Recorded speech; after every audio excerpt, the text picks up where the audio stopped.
Grown up way. Okay, guys, want I to do believe we have a quorum, John. Yeah, we do, and let's do the pledge. Why don't you lead us in it, Dennis, please?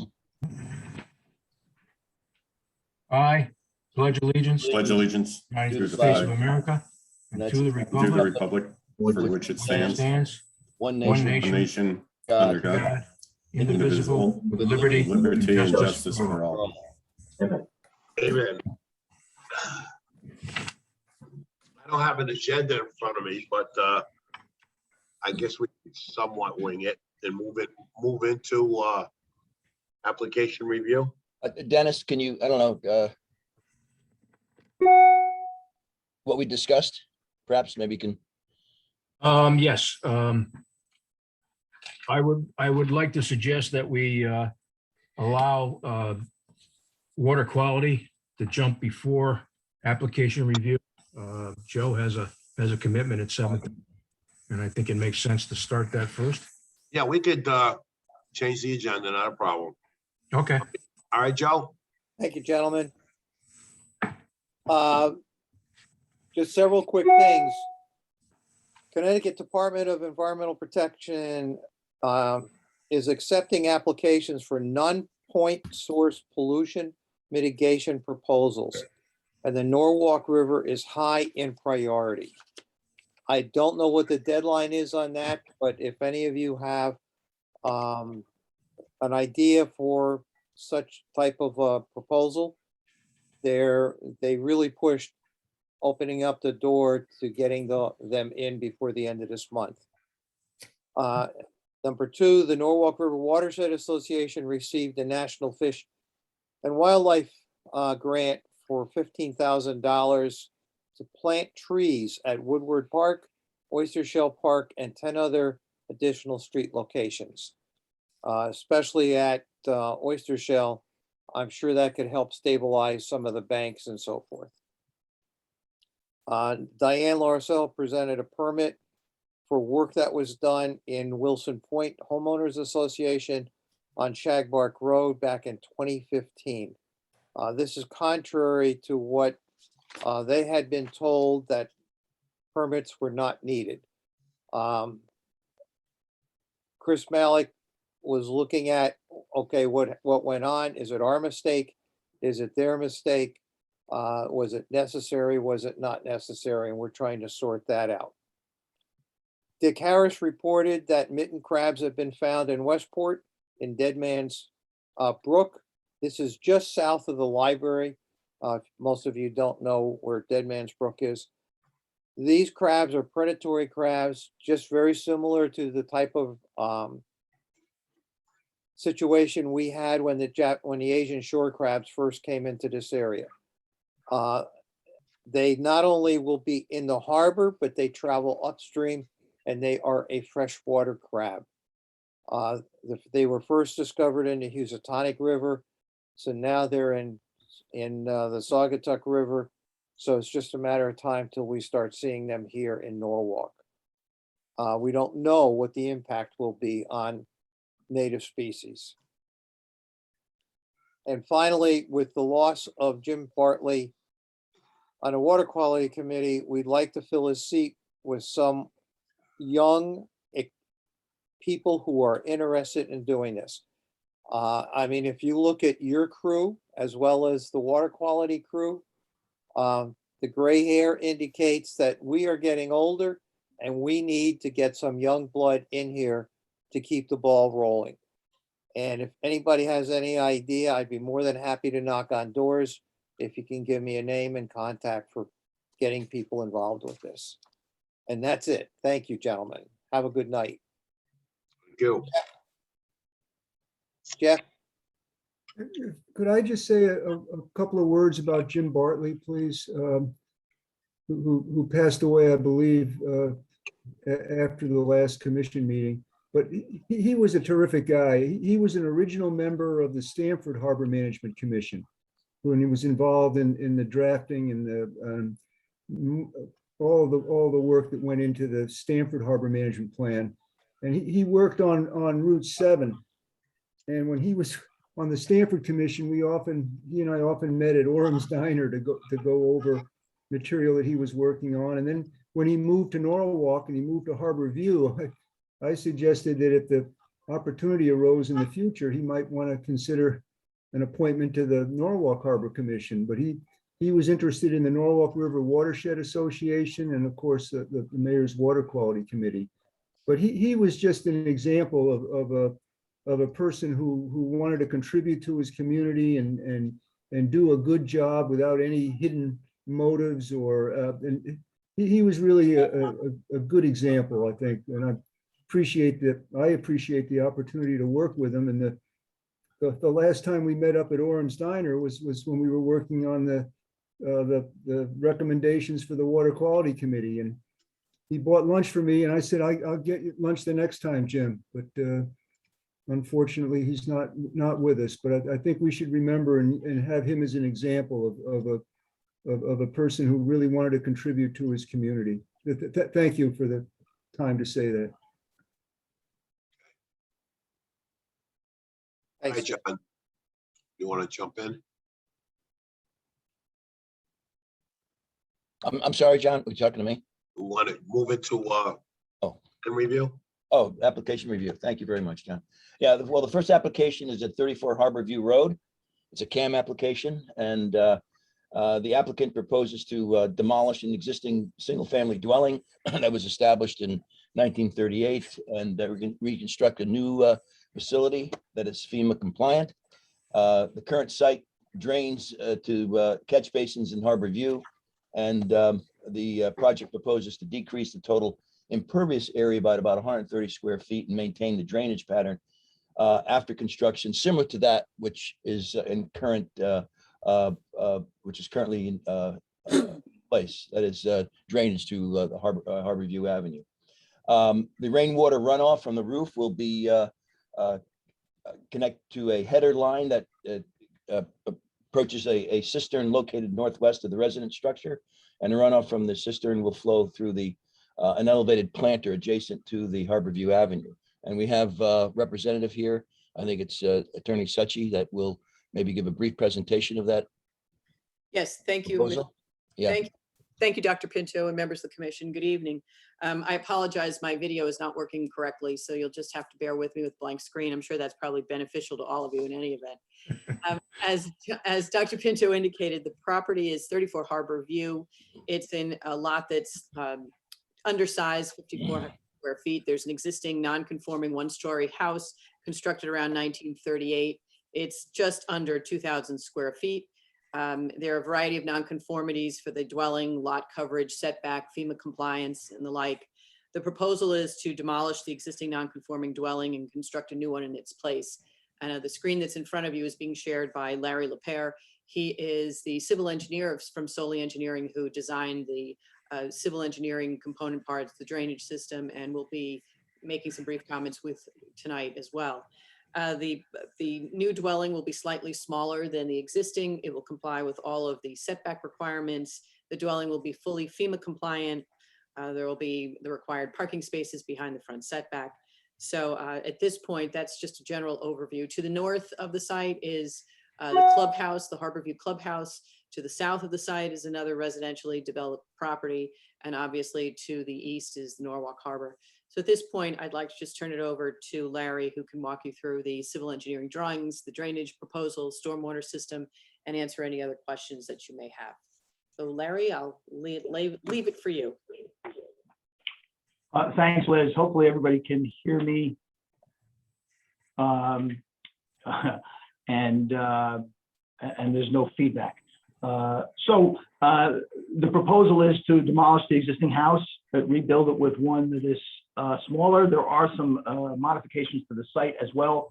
So there will be less overall impervious area on the site. We're going to demolish the existing driveway, replace it with a gravel driveway. There was mention during the introduction of the fact that the roof, or at least portions of the roof, will drain to a cistern that will then feed this area here, which is a landscaped area. The cistern is here. the water will come off the roof into the cistern and then slowly drain into here so that we are infiltrating roof runoff as much as possible, storing it in the cistern. The final designs of this aren't complete yet, but we're going to store as much water as we can and infiltrate as much as we can into that area.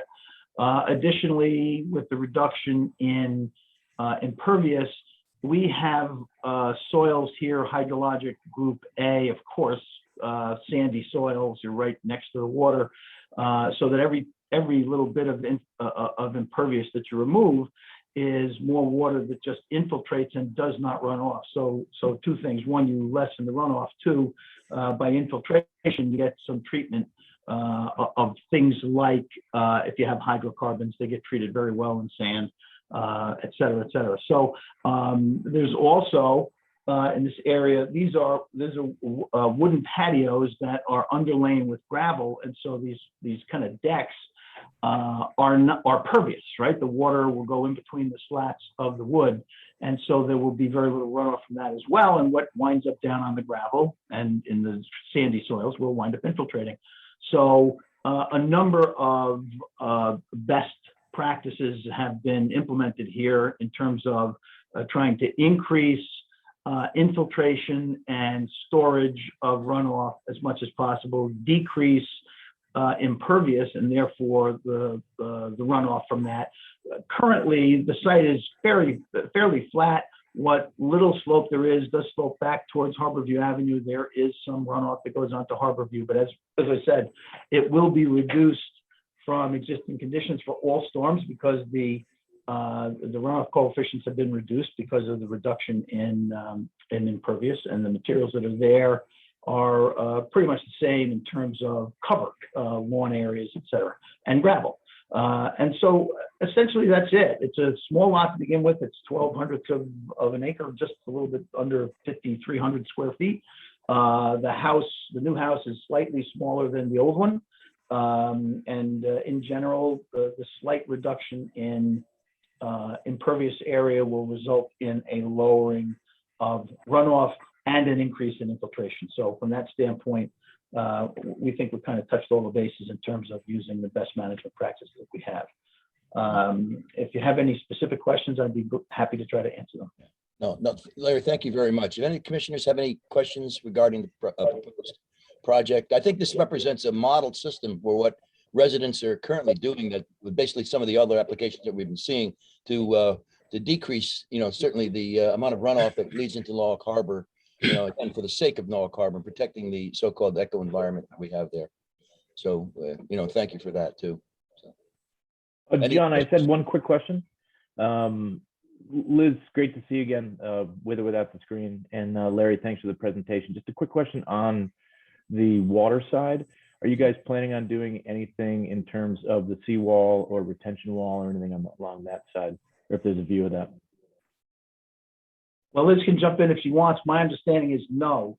From the seawall towards the water, we have no intention of doing anything. That's my understanding as well, that it's remaining as is. All the work will be, I guess it's, what is that, southward or northward of the seawall. There's nothing that I'm aware of, any work that's proposed to the seawall itself, or certainly anything waterward of it. Yeah, no indication was made in the application itself, Matt, regarding any additional work around the that seawall area and close to the water area as well. It was primarily just the local residents, the residents there. Great presentation. Thank you. My name is Martin Van Dyke. I'm the owner of this property. I just wanted to chip in here and say, no, there's no plans to do any work on the seawall. I also wanted to say I actually knew Jim Bartley. He would swim right in front. We had our morning chats here. I know him well, and not that it has anything to do with the application, but I actually would be interested in joining this this group, this Harbor Management Commission. I'm a big sailor, and I am younger because I heard that's what you guys were looking for.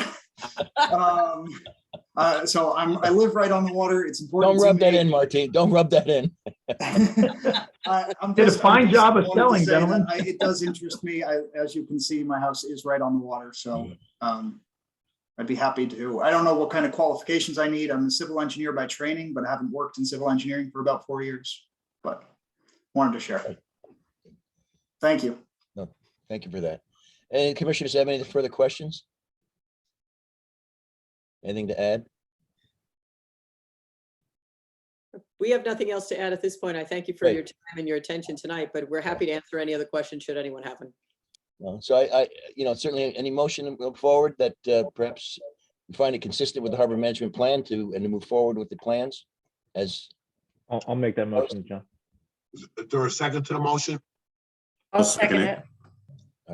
All in favor? in favor? Yes. Aye. Aye. Any problems? Issues? And Martin, by the way, it was Joe Schneerlein who's the chairman of the Water Quality Committee. That's where Jim was on. That's looking for a replacement for that open seat. And that's where the older guys are located. Right. We got no old guys here. No. Well, Yeah. I'm still interested. Great. No, thank you. You want to entertain that because that could be a feeder into the harbor management zone, Mhm. place to get your feet wet. Okay, thank you. Thank you very much, Liz and Thanks. Larry. Thank you very much. And moving on. Thanks all Next for your time. is a COP application for a Sprite Island.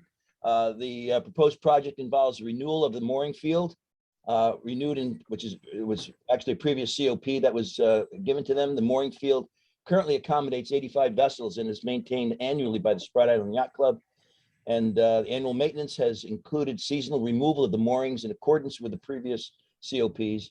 And the applicant will continue to haul and inspect all the moorings and tackle as required per the Norwalk Harbor Management Plan, and mooring removal of and installation is accomplished utilizing a specialized equipped workboat. The applicant requests that the renewal date for the next COP be set 10 years from the expiration of the current permit, which is in 03/05 2022, rather than 10 years from the issuance of this COP. And I think Jill from Race is here to give a brief overview of what we have in for us. Yes, thank you, Dr. Pinto, members of the commission. Carson Coyle is also here from Sprite Island Yacht Club. Just one note, instead of, the date should be 2/14/22 instead of 3/5. Did I say? You did, that was, it was a typo on my part. That's in the application, 3/5. Yes, Oh, yes, gotcha.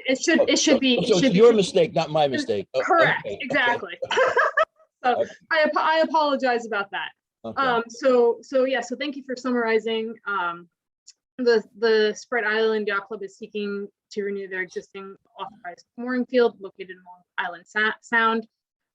There are no changes to the mooring field proposed since the previous COP. They're also seeking to retain their pre-1980 seawall pier and floating dock. The mooring field has been in continual use since 1946 for the mooring of recreational vehicles. There are no existing structures within the mooring field.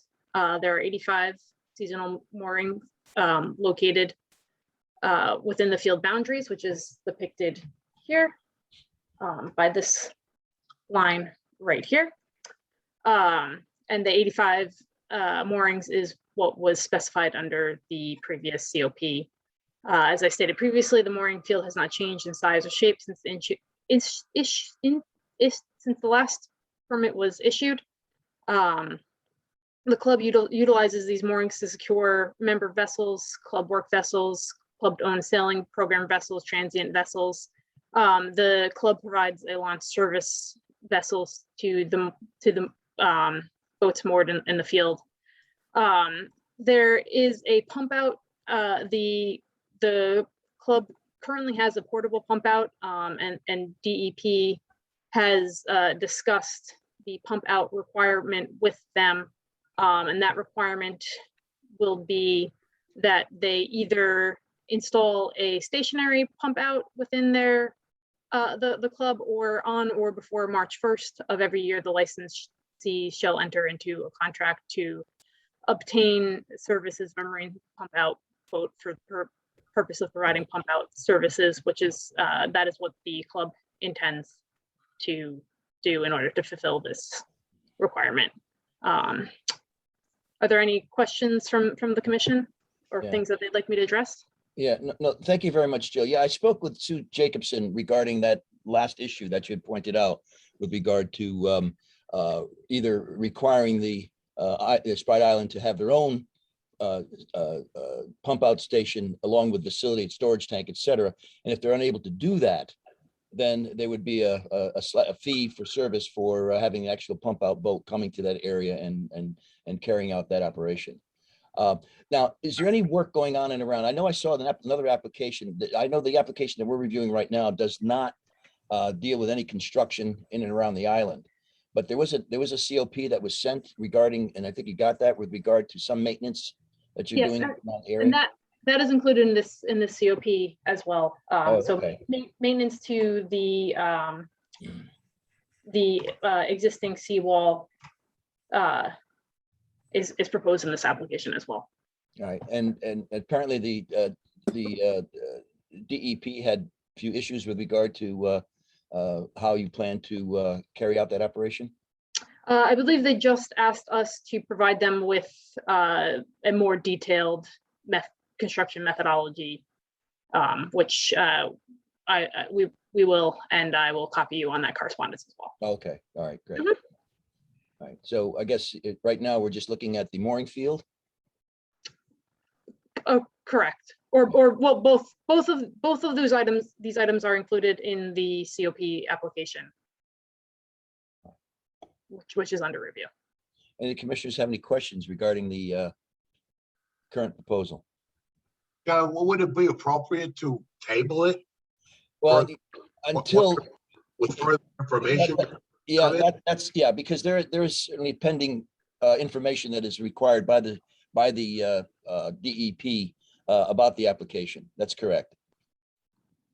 That's correct. So we can certainly do that. So would somebody like to make a motion to table the application? I'll Can I make a ask a motion. question? I'll make a motion to table it, Mr. Chairman. Is there a second? I'll second. Okay, All in favor? all right, aye. Aye. Abstentions? And against? Okay, Seems like it's unanimous. Right. So, So, and yeah. it's without prejudice. yeah, You no, just that's wait- correct. Yeah, you're Jill, just when do you waiting plan, for further to information. respond to the DEP regarding that, the outstanding, additional information that you have? So the request for additional information came yesterday. Yeah. We intend to have them a response before the Thanksgiving holiday. Oh, okay, all right. All right, So so, it will be forthcoming shortly. all right, so we can have this on the next commission meeting? And just give a quick review? Sure. No, I'd also like to hear comment. I think our harbor master is around, and we also have Mr. Santella, who is the, in charge of the mooring fields as well. So is there any other questions on that, Dennis? No. No, that's pretty straightforward. Yeah. And when is the next meeting? It would be in December. I'd have to ask Michelle. Okay. I don't know off the top of my head. I can email you, Jill. I think I have your email. Okay, great. Thank you. It'll probably be early due to the Christmas holidays. Mhm. Yeah. Okay. All right, so moving forward, so we'll table that item, and Jill, I'll keep you informed as far as the, Yeah. all right, and please send me whatever information you have Yes. Yeah. Absolutely. in response just- to the DEP. Right. And just so you're informed, the application is currently pending with DEP and within their 90-day window. Yeah, and will you have also included the option for the pump out station? Because that is that is going to be an issue in several other mooring fields. Right. And so DEP, we've discussed this with DEP, and they have, as an alternate to installing a fixed pump out station, they have said that they will allow the clubs to enter into a contract with a marine sewage pump out service, right. and they would like the clubs to provide them the contract on an annual basis. Right. Apparently that's going well in upstate Connecticut. in Guilford. Apparently, they've initiated that same proposal. Apparently, they find that satisfactory to rather than facility having an actual pump out station on board there, where it can be very difficult to manage the effluent that comes off that. You know? Right. And a lot of times it's, just easier for the folks. And I don't think Sprite Island would want to deal with storing any of that material on the island itself. So. Right. And yeah, and a lot of times it gets utilized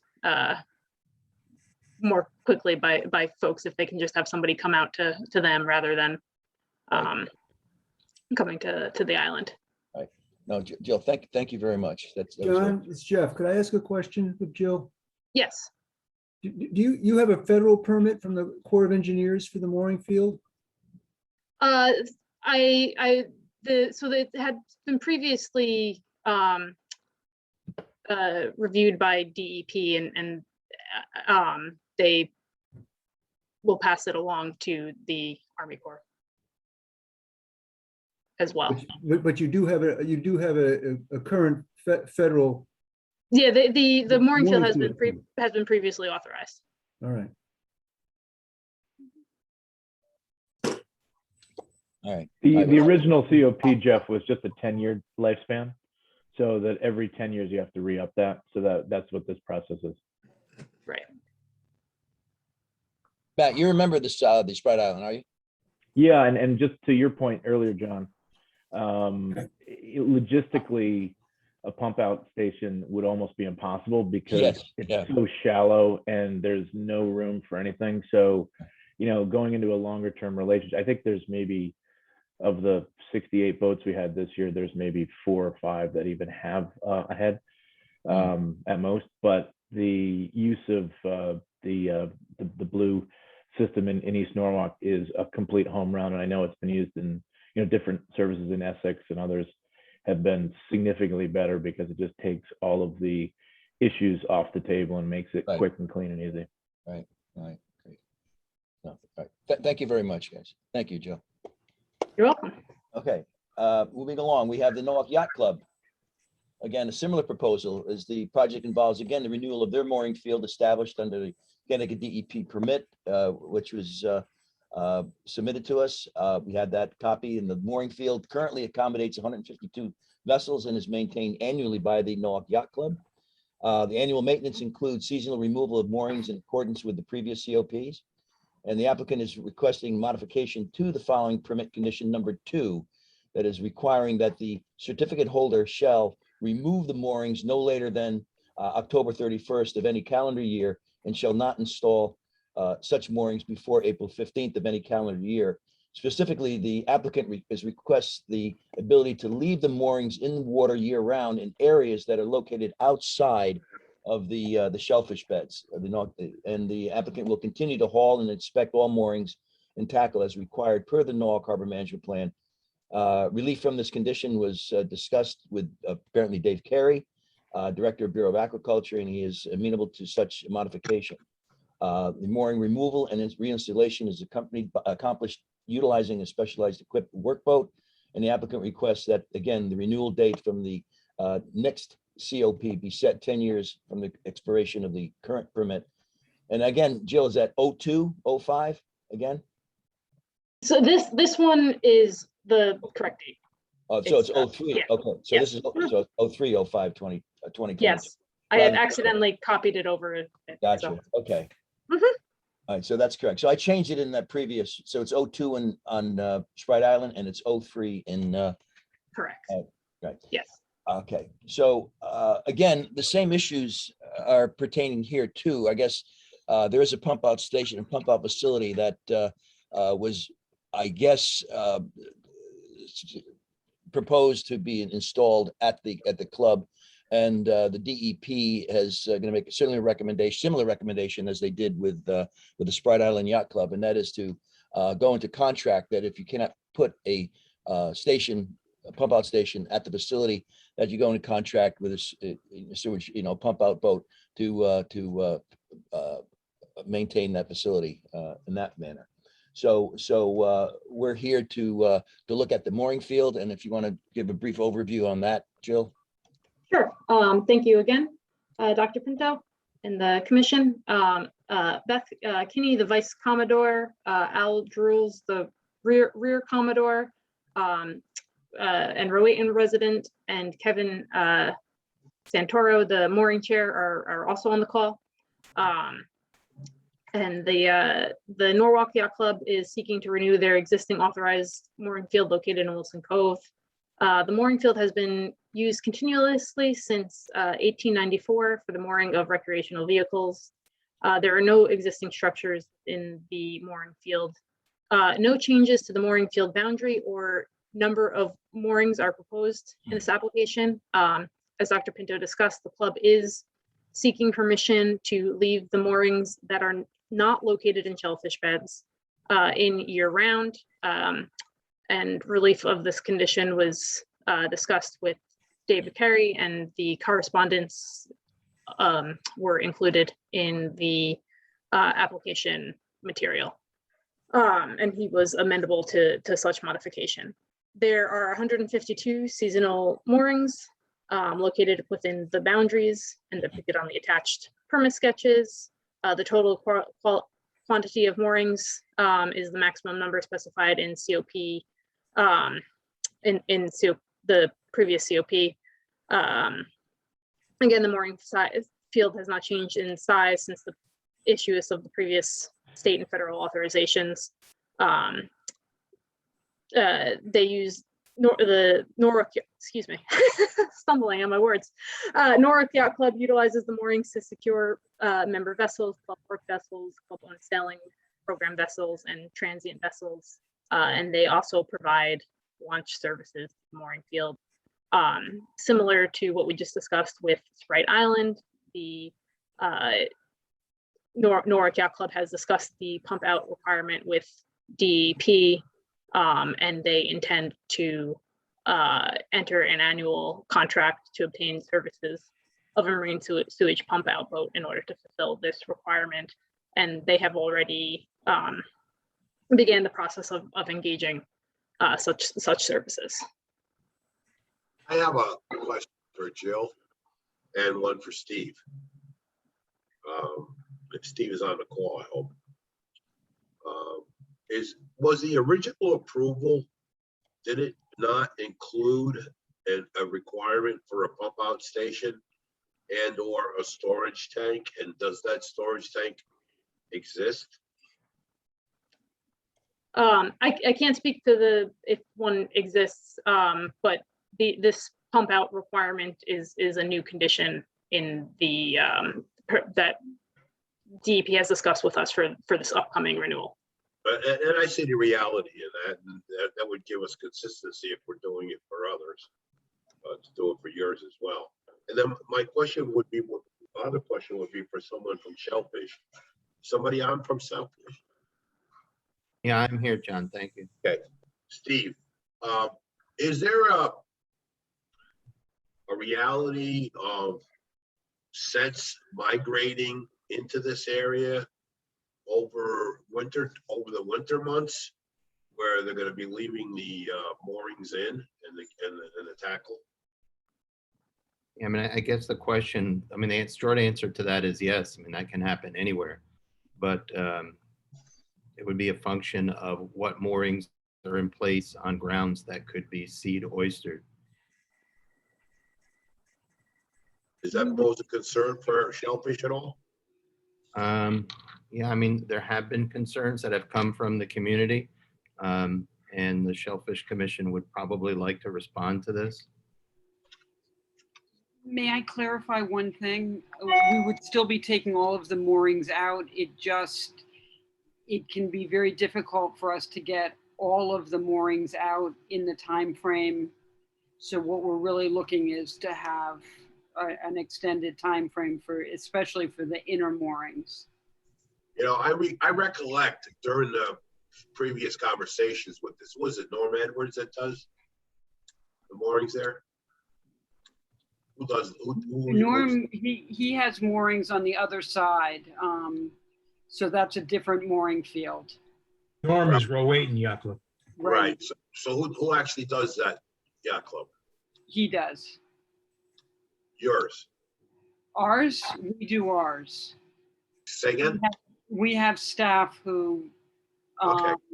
who manages our, Yeah, because I thought Norm weighed into this application at the time, and I'll stand corrected. I think you're referring to maybe the Rowayton Yacht Club, John. No, I thought it was this one because they were talking about, and unless Rowayton was also asking to leave them. Yes. So Rowayton, I believe you guys reviewed at a previous meeting. They were at, they're located, this is their approximate boundary right here. So right next door, and they are requesting the same thing. And that was previously discussed at your prior meeting. Okay. That answers my questions.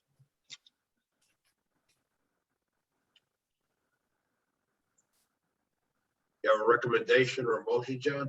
Yeah, and well, there have been some issues also with regard. Now, I wanted to contact. We had a someone from the public had requested that we postpone this application for as a result of the issue regarding the pump out station. And I talked with Sue Jacobson today about this, and she finds that is not an issue with regard to moving forward with the application and allowing the the mooring field to go as they've indicated, not to hold up the application because of the pending problem with the pump out station. That's going to be resolved, and that resolution, and I have the resolution that the DEP will submit to all of the boat clubs who cannot accommodate a pump out station. And then what was sent to me from the DEP is that on or before March 1st of every year, the licensee shall enter into a contract to obtain the services of a marine sewage pump out boat for the purpose of providing pump out services to boat owners within the facility. The licensee shall post signs on the docking facility stating that there is services available and provide pump out contract information. No later than March 14th of any calendar year, the licensee shall provide a copy of such agreement to the Department of Energy and Environmental Protection at the DEP. There's a website that they posted, and the Clean Vessel Act coordinator, and they posted a website.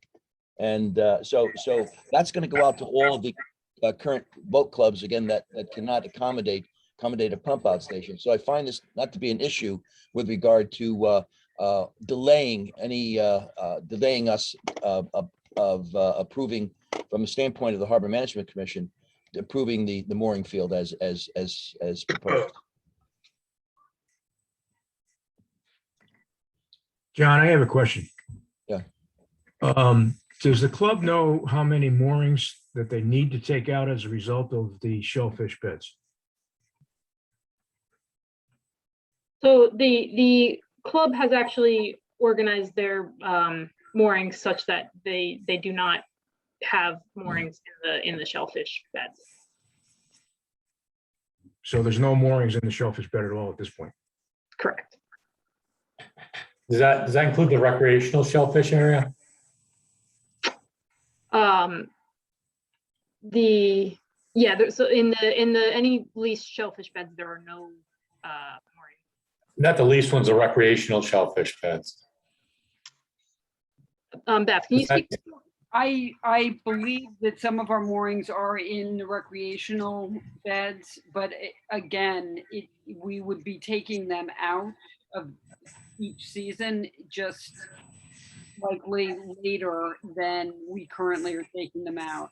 And we continue to take the ones I believe with recreational, I don't know the exact border, but I believe that it's around our South Dock area and north of our North Dock area rather, and north of that when I talked to David Lowe today. And that all would be taken out by late October, early November. And all of them would be taken out.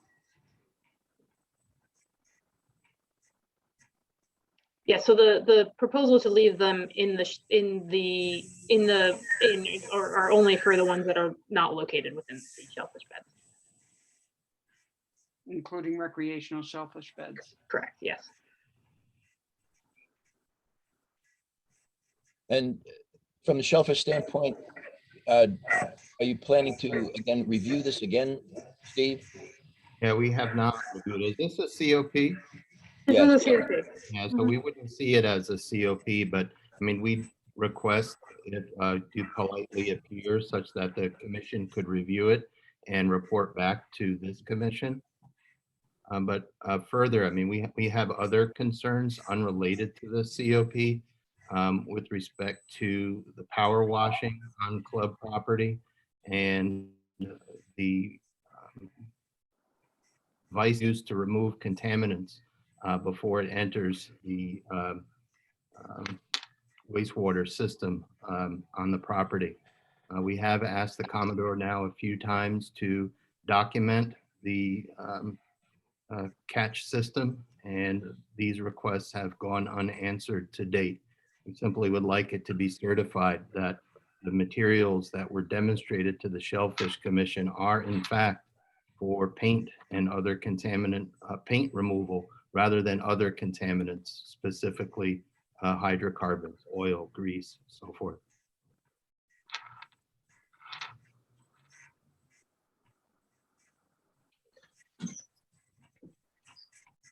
Anyone want to make a motion with regard to the current application? Well, John, word the application and move it forward, and then we'll get a second on it. I'm sorry? Well, you can move it and move it with the wording that you would like in it. And then Well, we'll get a again, second. I mean, as it is, you know, as far as the mooring field itself and the current COP, we certainly find it consistent with the harbor management plan. But again, this would be pending a review of the Shellfish Commission and response to, again, any effluent that is the concerns that you had with regard to runoff from vessel cleaning or washing. Well, if it's subject to, then I think it should be tabled. Yeah. To give them an opportunity to weigh in and bring up with whatever concerns or due diligence they need to do. Just to note that with the COP applications, there's only a 90-day window for the DEP to review. And as the Harbor Management Commission, you know, that as far as what your responsibilities are to provide comments to DEP. So I would urge that, you know, if there are you know, potential compliant issue concerns, that perhaps those can be written in your letter to DEP. John, it's Jeff. Could I make a comment? Jeff. When again was the application submitted to the Harbor Commission, Jill? I'm just trying to figure out when that 90, well, actually there's a 45-day and then a 90-day period. Right. For deep dive on this. And I don't, give me one moment, but I can tell you when the 90 days will be. So let me pull that information up. And if I can address the drainage system that we have and the filter system, we have struggled with trying to find the original plans. We do not have them. It was done a number of years ago. It was done in compliance at the time. And we've tried taking pictures, and we have said, I know we've communicated that we've had difficulty. We do not have the original plans. So I'm not sure where we go from there with it. It was put in based on the requirements of the DEP, I believe. Steve, you have a comment? Yeah. And Ms. Beth, if I could, the system involves a cartridge, essentially. It looks like a very large inner guts of a Brita filter. We'd be looking for the certification of that. If you could get us the information as to what that unit specifically is. Obviously, it's, well, I assume that it's being changed regularly. If you could let us know what that is, that would go a long way. And I I will just, go down tomorrow and take pictures and send it to you. And if someone can make sure Jill knows where it needs to be sent to. and this is not relevant to the mooring fields, correct? Yeah, correct. It is not Yes. relevant. And so that's not subject of this application. And then the 90 days for the application is December 27th. Is what, I'm sorry, Jill, it was September, December 27th. December 27th? Mhm. Well, our commission meeting will be before that time. Okay. I can go back and look exactly when that date will be, but I'm pretty sure it's going to be before that time. So we, It's December 15th. December, okay, great. Thank you. Thank you, Michelle. do you want to make a motion to table then, please? I have a question. Sorry, Mr. Chairman. Sure. If the filtering system isn't related to this application, why would we table this application to resolve the filter system? I understand the importance of that. I'm just trying to understand the process of that. Well, I think it has partially to do with Shellfish coming up with, what they feel is the proper way of handling this area. If, I understand because we were told that all these moorings would ultimately be removed, and they have that information. They need to go back and talk to their people and come back with a consensus that will go in the right route by allowing them to keep the moorings in, which is something that's never been done before, as I understand. It's always a requirement to remove them, period. Now they're looking to eliminate a requirement. And just to reiterate that had been discussed with David Carey at DEP. And his correspondence was included in the application materials, but he stated that aquaculture did not have a problem with the anchors outside the lots being permitted at this location. And Dave's a great guy and we really respect his opinion, but he doesn't run the Norwalk shellfish beds. All right, well, under the circumstances, yes, Jeff. And can I just confirm or clarify again, Jill, that none of those moorings are located on a private shellfish bed? Correct. The club, Beth, you can elaborate.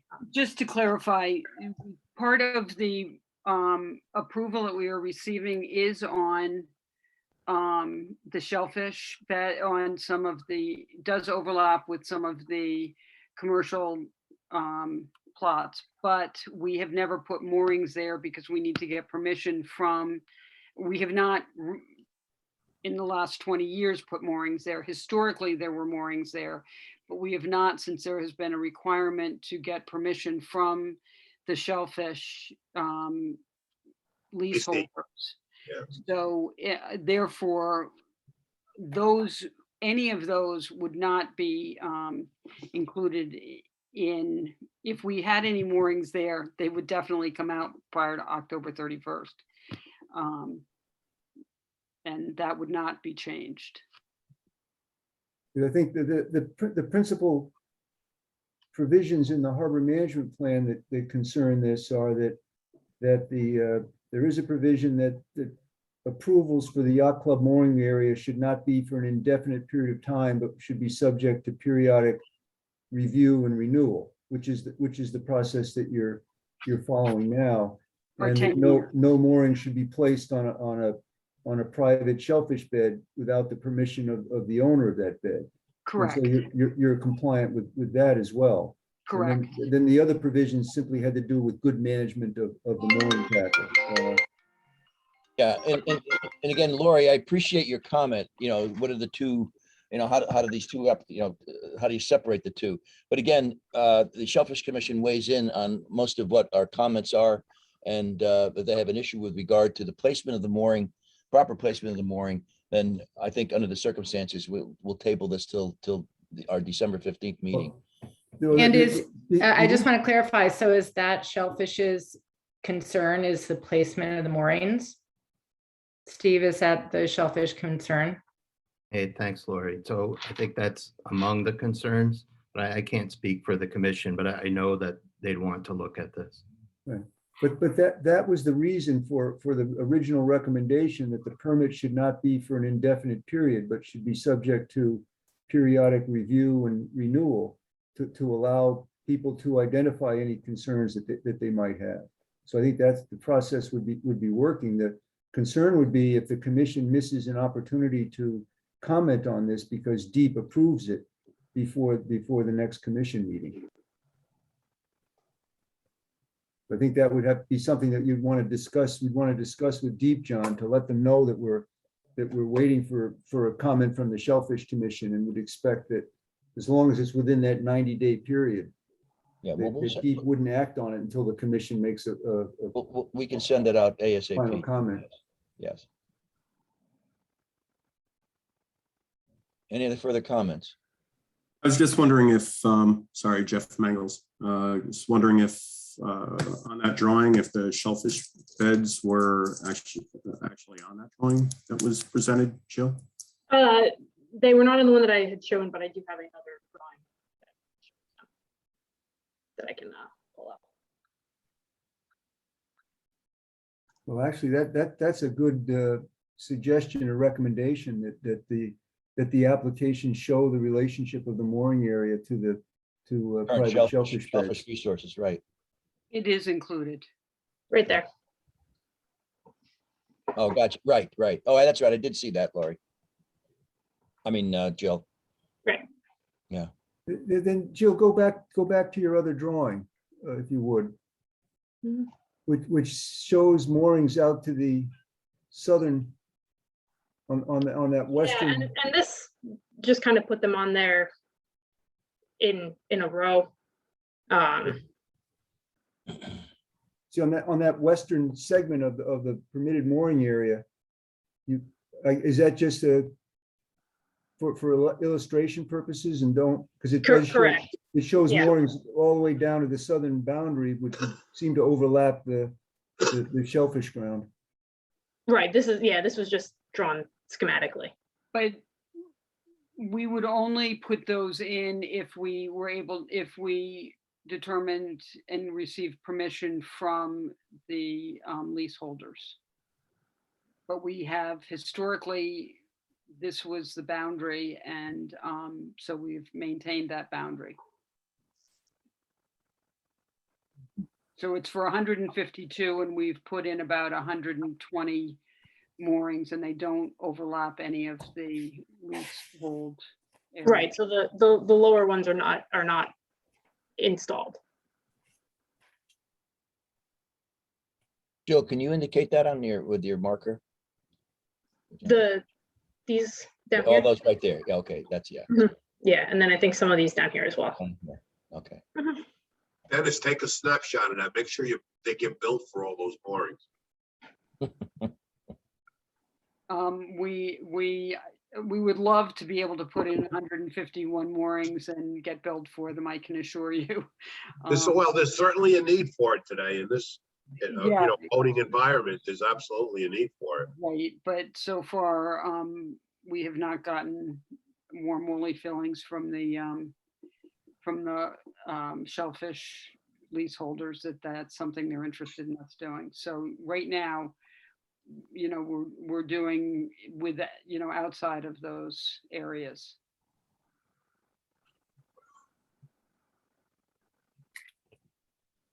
All right, so we'll again table this proposal until we get further All right, information. there's a motion to table. Is there a second? I just would like to remind you that the DEP response date is 12/27. Yes, no, we're well aware of Earlier it. that, Jill. They're Jill, not- no, Jill, we're working with you. Believe me, we'll work with you. And I don't want to get in the way of the motion, but I want to make sure that I understand exactly what is needed in order to comply with. I would need to know what's required of this to be supplied before I could vote in favor of tabling. what do we have to, what do we need? Specifically, what information is missing? John, I have a question or a suggestion. Yeah, Dennis. Al, I'm sorry. No, I just asked what Yes. does the Yaakov need to provide to get this move forward? And I'm thinking, why can't they locate the shellfish areas? It's on there. The shellfish areas are on there. It's on the map Bill, below. if you can show the Yeah. other Yeah, illustration. no, and I can put those two together. They don't install the ones on the lower portion here. Right. And I don't think it's something that they need to produce, Alan. I think it's the Shellfish Commission weighing in on it. They have the right to do, to have a degree of comfortability and just come back to us with whatever findings they have. If they have requirements and we don't hear about them until the 27th of December, then we won't, or the 15th of December, we will not be able to respond in time. So hopefully we will get those. Yeah, Their findings will happen in the first week in December. Shellfishes. That doesn't give us much time to respond. What the second, Steve? Sorry. Shellfish's meeting is December 2nd, right. 7:15.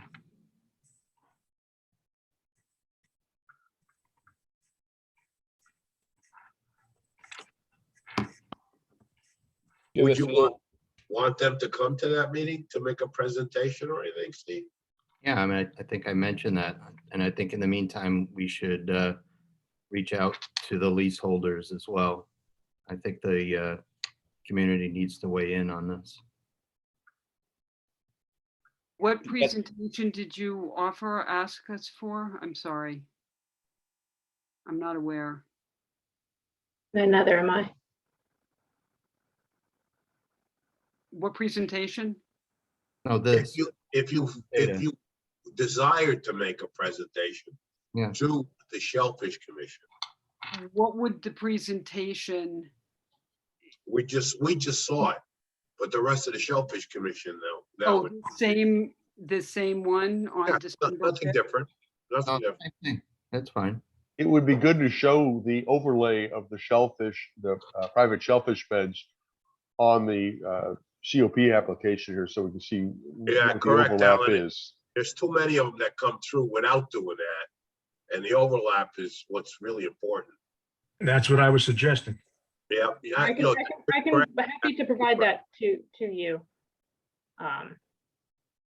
The other difficulty I have is you have these things are identified with the little X's or authorized mooring positions, yet the authorized mooring positions are on top of the private shellfish beds, which we're concerned about. So that ought to be cleaned up as well in the presentation, so we don't see authorized moorings where you're not going to put them. If they're not going to be, they're not going to be put, they shouldn't be authorized. They're still authorized, but as part of the condition is that they need to obtain the permission, which the club has not done. So they're still authorized, they just can't be installed. Without. That's how I would designate those as optional with permission from the leasee, the Shellfish. Yeah, That's what I would do. Denote it. Mhm. Yeah. And then use a just make different sure that the symbol. drawing is, make sure that the drawing is to scale, that it overlays. And I'm not telling you what to do, Jill, but Yeah. I'm just saying, just make it clear that this is what's over there. Dennis, do you know how many, or Miss Beth, do you know how many? You don't need to call me Miss Beth. it's Sorry, fine. but I wasn't sure what to call you, and I could have said, "Hey, you," but then everybody would answer.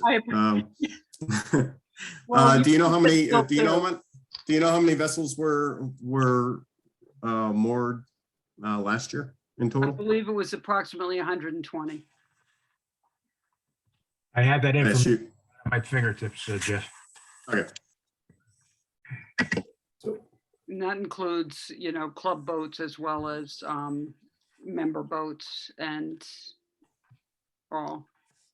Work vessels, whatever you're Yeah. doing. Mhm. Yeah, so, you know, if you're saying that you have 150 plus available, but you only leased or you only had 120, so that just tells you right there that, you know, you're not putting those, you know, in that area. Correct. Thank you, That Jeff. would tell Yeah. us. But we would like to retain this boundary for the permissions as we've had it historically throughout the tenure of the club. And we understand that we cannot use the area over the mooring field. Jill will update the drawings to include a different mark for those that we believe would fall into the the Shellfish area and submit that.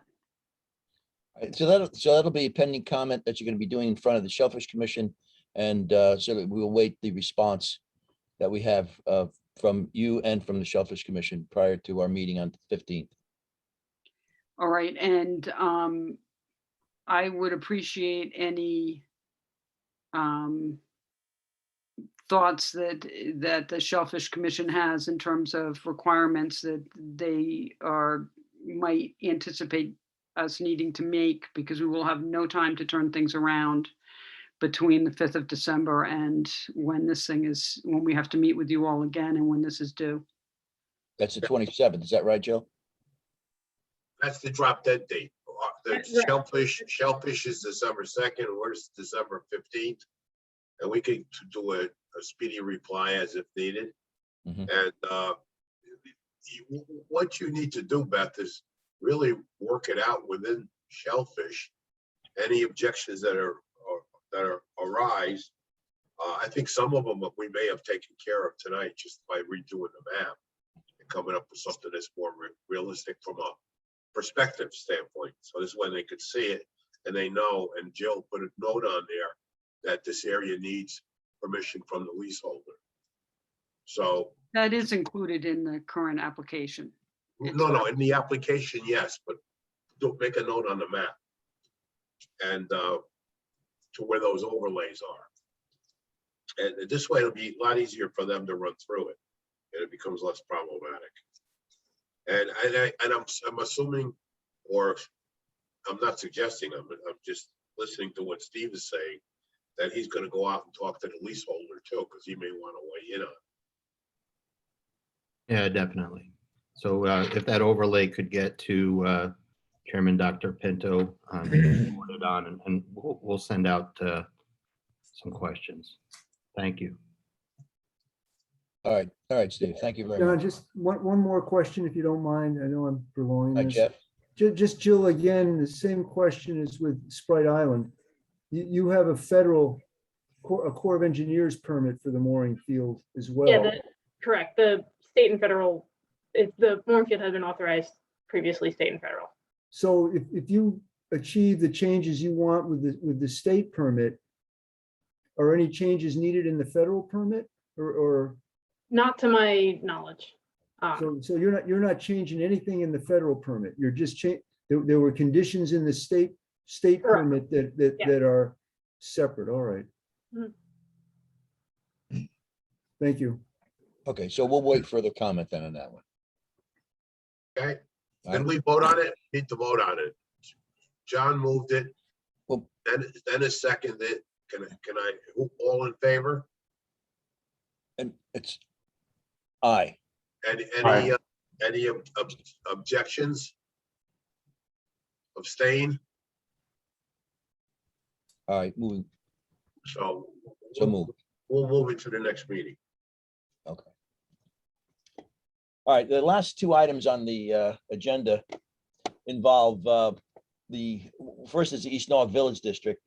And they had proposed amendments that they want us to read. I was hoping that maybe some of the commissioners had a chance to sort of quickly review those comments that were made on that application. If you saw some of the verbiage that they had on there on the East Norwalk Village District, with regard to areas that specifically had impact as far as the harbor, Nauk Harbor. They talked about design principles and guidelines for the East Nauk Village District. And they mentioned that the guidance from the community process indicates that the preferred maritime identity of the area is captured in the development pattern of the walkable neighborhood streets and mixed use clusters and the relationship to Nauk River. I'd like to see harbor put in there perhaps as well, and also the Mill Pond. And they also talk about in the scale and proportion of the building.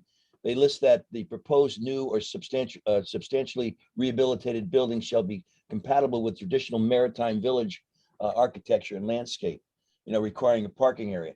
And in nowhere that I found in that proposal dealt with, for example, any potential parking area, discussing the runoff, the type of runoff, and maybe oil and grit separators prior to going into the harbor. I did not see that in there, but I was wondering if the commission had any comment, if you quickly reviewed that, if you had any comment of things that you might want to, I think we should add from the standpoint of the Harbor Commission. Well, obviously that should be brought up as a point of contention that would need to be incorporated in it. But doesn't that happen when they drill down even more? Because right now it's concept still. No, these are the proposed amendments of the text of on the zoning map. I understand that. Then when they drill into it, you're talking about the nature and character of the buildings. That to me would be one story, and they need to drill in and spell that out. There are CAM conditions, not that they always get.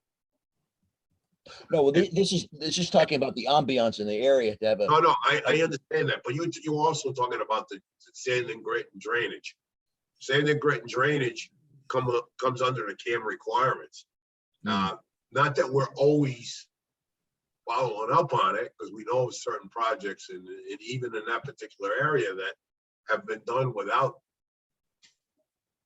putting in the proper drainage and separation. And Well, collection. every application that dealt with parking, we have with regard to the CAM applications. So We never got one on a property over there, is my point. which property was that, John? The Harbor Lights in Overton. Oh, well, there was, I guess, yeah, you're right. There were some exceptions. You're right. I don't know if anyone has any further comment as far as what we might want to add to that area. And that goes also for the referral from the zoning commission. They had an amendment in there dealing with outdoor dining. And I'm not sure if we can make any comment with regard to or adding anything that deals with the harbor. We might want to make, for example, that we have no, we like to make no comment in that area. I don't think we're opposed to it either, John, because that's something that was edicts by the governor.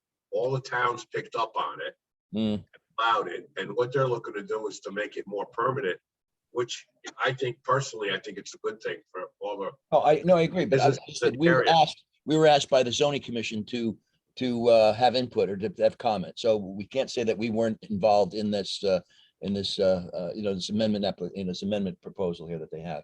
Right. So if we don't see anything that deals specifically with the harbor that we need to input on there, then we just let it go.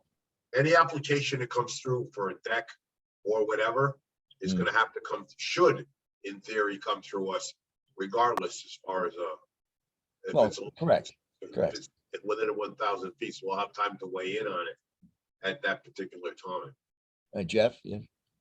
What is it that they were asking exactly, John, for the comments on? No, it was just they had some word changes in this amendment, and they did put some comment in there with regard to dealing with the harbor issues, dealing with the type of buildings, but two separate items. Yeah. They're two separate items. I know they're two separate items. Because one of the attachments, John, talked about the East Norwalk TOD zone, and it said as modified October 29th, 2021. And then there was some red highlighted language in that. Right. That's the proposed changes. That's what they were asking to comment on. Well, no. I got that part. If you comment on on those particular changes, But if there's anything else that we might want to add to that, that's as I looked at that. Alan, you looks like you've looked at it in depth. Why don't you weigh in on it, please? I haven't. I'm just kind of confused whether we're talking about the East Norwalk Village Transit District, TOD, or the referral from the zoning commission. I'm not sure where we're. Oh, no, the at. zoning commission dealt with outdoor dining. That was sort of separate. That was a separate document that was sent to us by. I'm convoluting the two things. So we're talking about, what are we talking about? So I guess from our perspective, we could say with the outdoor dining, very simply, that we have no objection to it as long as they meet all our requirements and built within 1,000 feet of the water.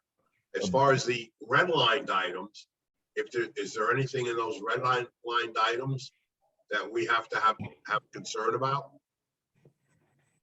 And I don't think so. I've only looked at it briefly.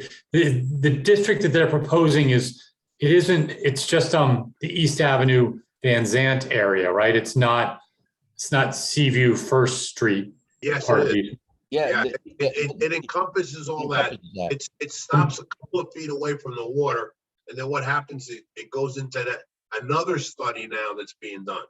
There's like four or five studies that overlapped each other. A couple of them are done, including this one, and there's others in the works.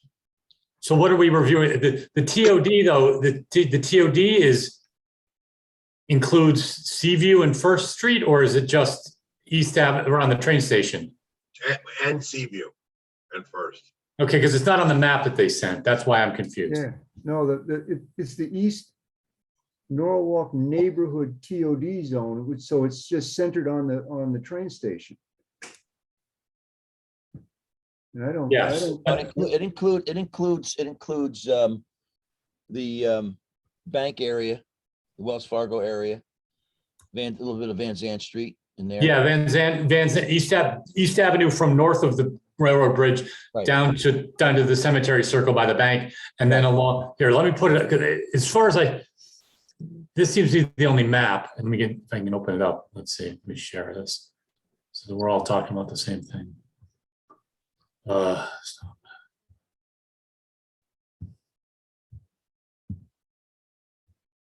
Share.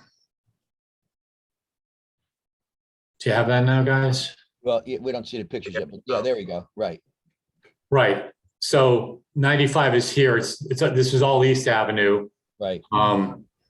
There's 4 Point Street.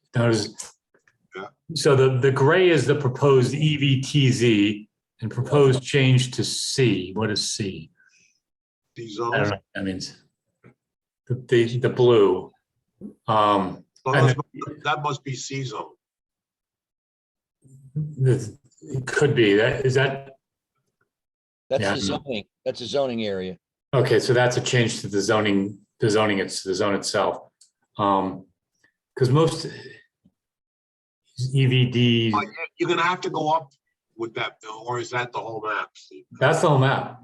Yeah, the one we saw last night brought us right up to the water in many regards, especially it included that Jeff's Club, the Mill Pond, because it specifically showed the Mill Pond. Yeah, I mean the Mill Pond starts here, but that's the rest of that district. Yes, it's often it's down and to the left. Right. So the plan we saw last night was deeper, goes deeper than that. Well, I don't know what you saw last night, but was what meeting was that? Was that at a zoning meeting? That was the industrial maritime zone, industrial use zone, and the industrial zones along the harbor.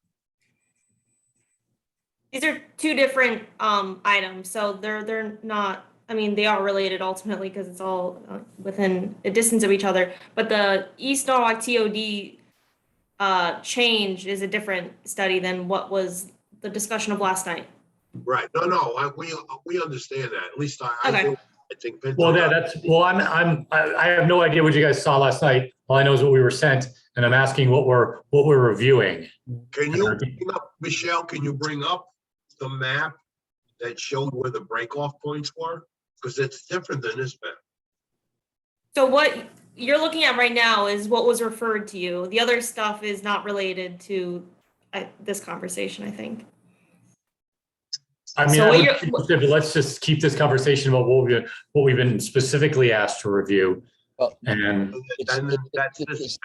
this application right here, the TOD, right here. And they had a number of items in there that were related to the harbor, dealing with the shape and size of buildings and the ambiance of the buildings.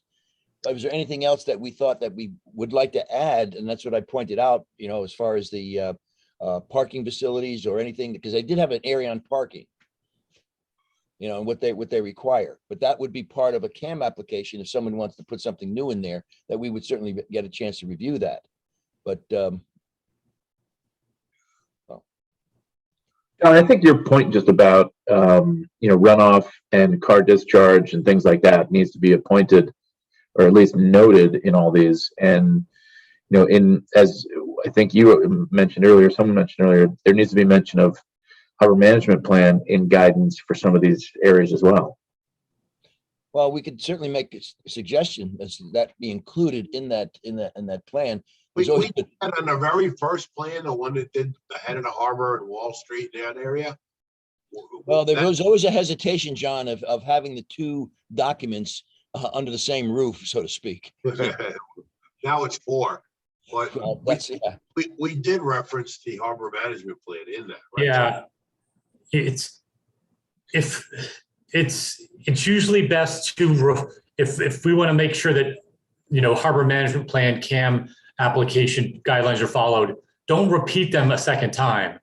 Just refer them to them. You don't want to partially duplicate requirements in a second plan.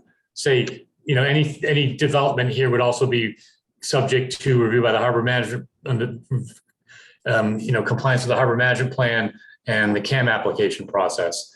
You don't restate requirements in a reference document. But if you're referencing it, that gives us the yes, ability to make the changes. Correct. Okay. So is that what we want to do? Jeff, do you suggest that that's basically what I'm asking. What's the pleasure of the commission to either embellish on this or just sort of leave it alone? Well, if you embellish, you're convoluting things a lot. If you reference the plan is such a phenomenal document that it kind of says it all.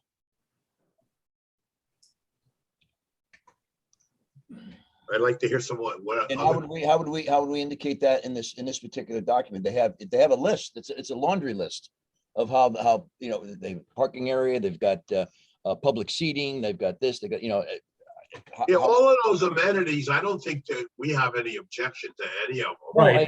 I understand that. I'm not questioning that or not asking that. But is there anything that we want to include that would make the harbor inclusive in any of their future plans? Well, how about public? I guess what Chris was saying is that we reference that any development in the CAM area be subject to review by the Harbor Management Commission. Right. Be compliant to the Connecticut Harbor. Yeah, right. Right, but if you want to hit a point blank statement, that would be to enhance public access. I mean, we're addressing that right now in one of the applications with First Street. We look at and recognize First Street as a perfect public access point. And something needs to be addressed with that. So these are some of the things that we need to do. Yes. Dr. Pinto, yeah. So I actually read the application. I read this a little while ago, but it felt to me pretty generic. Like it kept referencing, be consistent with this and keeping in consistency with that. So I think we could simply say, be consistent with the harbor management plan, which I agree is such a comprehensive and clear document. So if there was something, I don't know if that makes sense or not, but it does. It makes it consistent. That makes perfect sense. Because otherwise we convolute things. And I think, what they're talking about, a park bench here, a statue there, or whatever, they're not saying, okay, in this coordinates is we're gonna put a park bench. No, they want to include those types of amenities within this district. Yeah, well, and they're also offering points, whatever those points are for meeting certain benchmarks as far as putting a green roof or putting eliminating, you know, impervious surfaces and things like that, you know. So they give the developer points for doing certain things, and then that allow them to go higher in their building in the building height if they meet certain requirements, you know. So Yeah, but you know that's got to have some kind of reality to it too, because especially when you're talking about closer to the water, you're Mhm. dealing with views. The higher you go, the more you're impeding someone else's rights. You know, it's fine that you wind up with more units, but you know they should have enough land that lets them spread those units out within a reasonable height. all right, so what would the commission's favor be?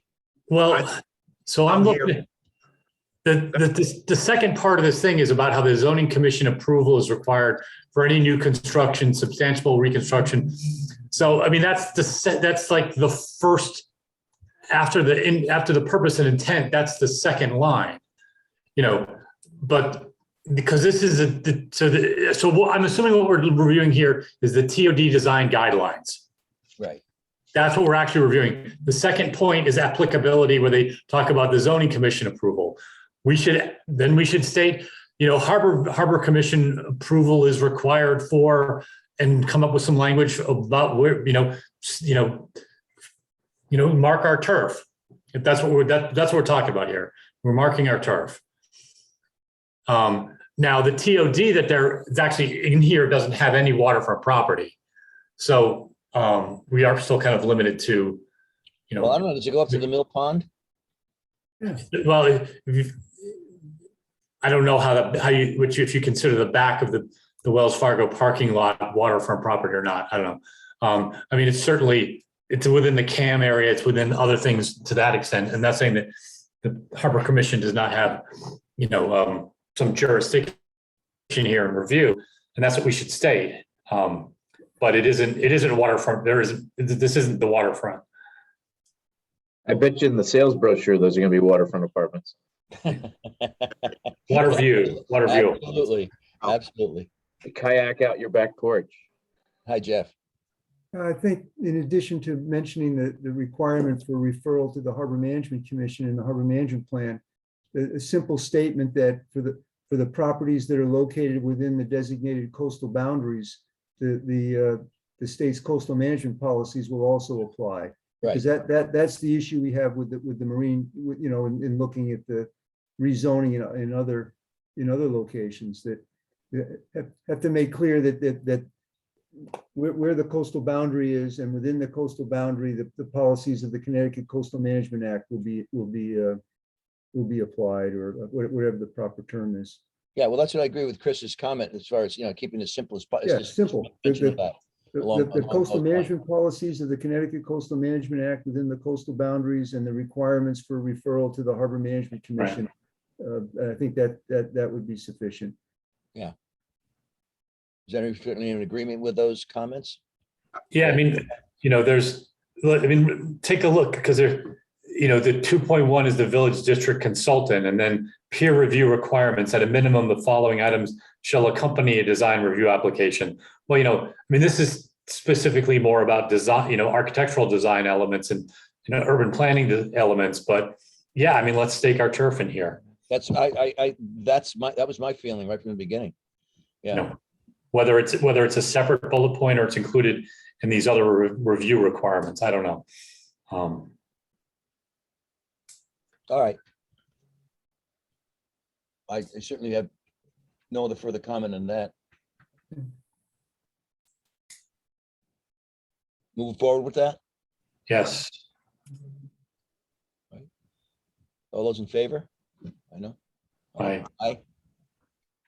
Okay, that's great. So and then as far as that other application, then as I said, I'm not sure exactly what they want us to change or make movement toward with regard to the zoning commission.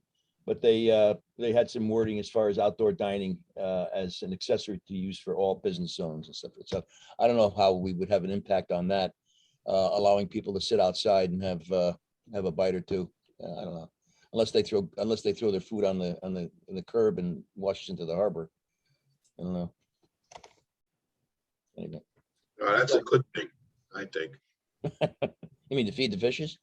No, just for them to have outdoor Oh. dining. Oh, okay. We're that type of town. Okay. Well, there's no further. I don't think there's anything else that we need to cover as far as application. Jeff? What about the discussion about the status of the Eversource proposal? Oh, So there was material submitted to the commission. no. But Michelle can probably address that. Eversource, Ian Cole had sent a letter to I guess to the planning department. I guess we have to talk to Michelle, and saying that there were plans, but then when she asked for the plans, Ian sent back those plans were not available. Is that correct, Michelle? Yeah, that pretty much summed up my interaction. And then my comment to that was this goes back for 2 years of the delay tactics that Eversource has made and the smoke screen that they've thrown before us all the time. So right now we stand with nothing in our hand other than what now the comment you had from Mike Brzezinski that they plan to go before who? So we don't have pre-application submittal from Eversource now. So there's nothing for us to respond to or worry that there's a time the clock is ticking. That's right. All right. And there's nothing on the Siting Council's website now that indicates that they've provided their proposal to the Connecticut Siting Council. No, but I thought it was very disingenuous of them to contact Michelle and say that they had something, and then all of a sudden, nothing appeared. You know, this is what we're dealing with. And how do you handle that, Jeff? You know? Well, I think if they do submit the pre-application plans with the consultation form, they would have to do that for both the Harbor Commission and the Shellfish Commission. Oh, we know what they have to do, but they're not doing it. That's right. all. But so the Shellfish Commission has not received anything yet on this. All right. And I don't think the DPW has received anything other than what Vanessa had presented to us in that design. But that was just a artist rendition of what they had, and that's what they submitted to. You know, indicated that they had to Michelle, and when Michelle asked them for the actual plans, all of a sudden it was just smoke. All right. So there's nothing to act on then. Yeah. But it would be the understanding though, or expectation of the commission that at such time as we may get the pre-application consultation form prior to a deep permit application, we would expect that representatives of Eversource would come before the commission and to present their presentation to plans. us. I mean, I don't think that we get them off the hook that easy. I mean, I'd like to hear them actually talk to us and tell us what Yes, exactly that they would be our expectation. Yes. Yeah. You know, guys, we're at a time where there's $1 billion of federal money becoming available for infrastructure. And I would think that hardening our Eversource transmission lines off the tops of our train electrical towers and undergrounding all that from Norwalk to Port Chester ought to be part of this. And I don't know how we do that, but it's certainly, there's so much dough going to be flying around that we should be able to make this have a much better result than just undergrounding some wires under the river. It's above my pay scale to think about that right now. Yeah, mine too. I just don't know how do you write your congressman or do you write to Bob Duff? I just don't know what the answer to that is. There's so much of that money we could use in our projects here, even undergrounding these Eversource cables. That there's going to be all this federal money floating around. We could really do a good job. You'd think. Well, I don't know. Anybody any further comment? If not, we're finished with application review. What's the next thing on our agenda, please?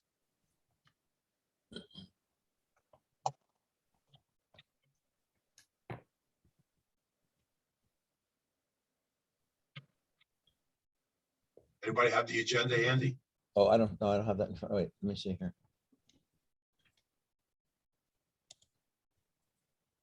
Chairman's report is next. Okay, I really have nothing to report other than what we've gone over already. John, why don't you tell us about this interesting meeting you were at last night? Say again? Why don't you talk about the interesting meeting you were at last night that we were? Well, we just went in depth on overview and next steps. So back up. Who was the meeting with, and who was it for? He was with a group that already existed, that we started off getting one seat from Harbor and one seat from Shellfish into an existing group that handled other of these studies as far as the committee was concerned. So they were already in motion dealing with the Upper Harbor and other things around Wall Street and maybe even the TOD. I mean, maybe you could. So John, this is the citywide zoning industrial study? Yes. Okay, good. Yes, that's important. Okay, so then we were able to get, with a lot of insistence, 2 more seats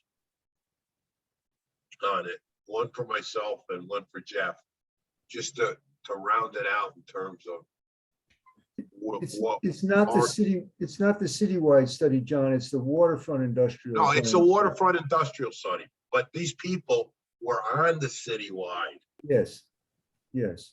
So is okay. And they had one person from zoning and one person from planning.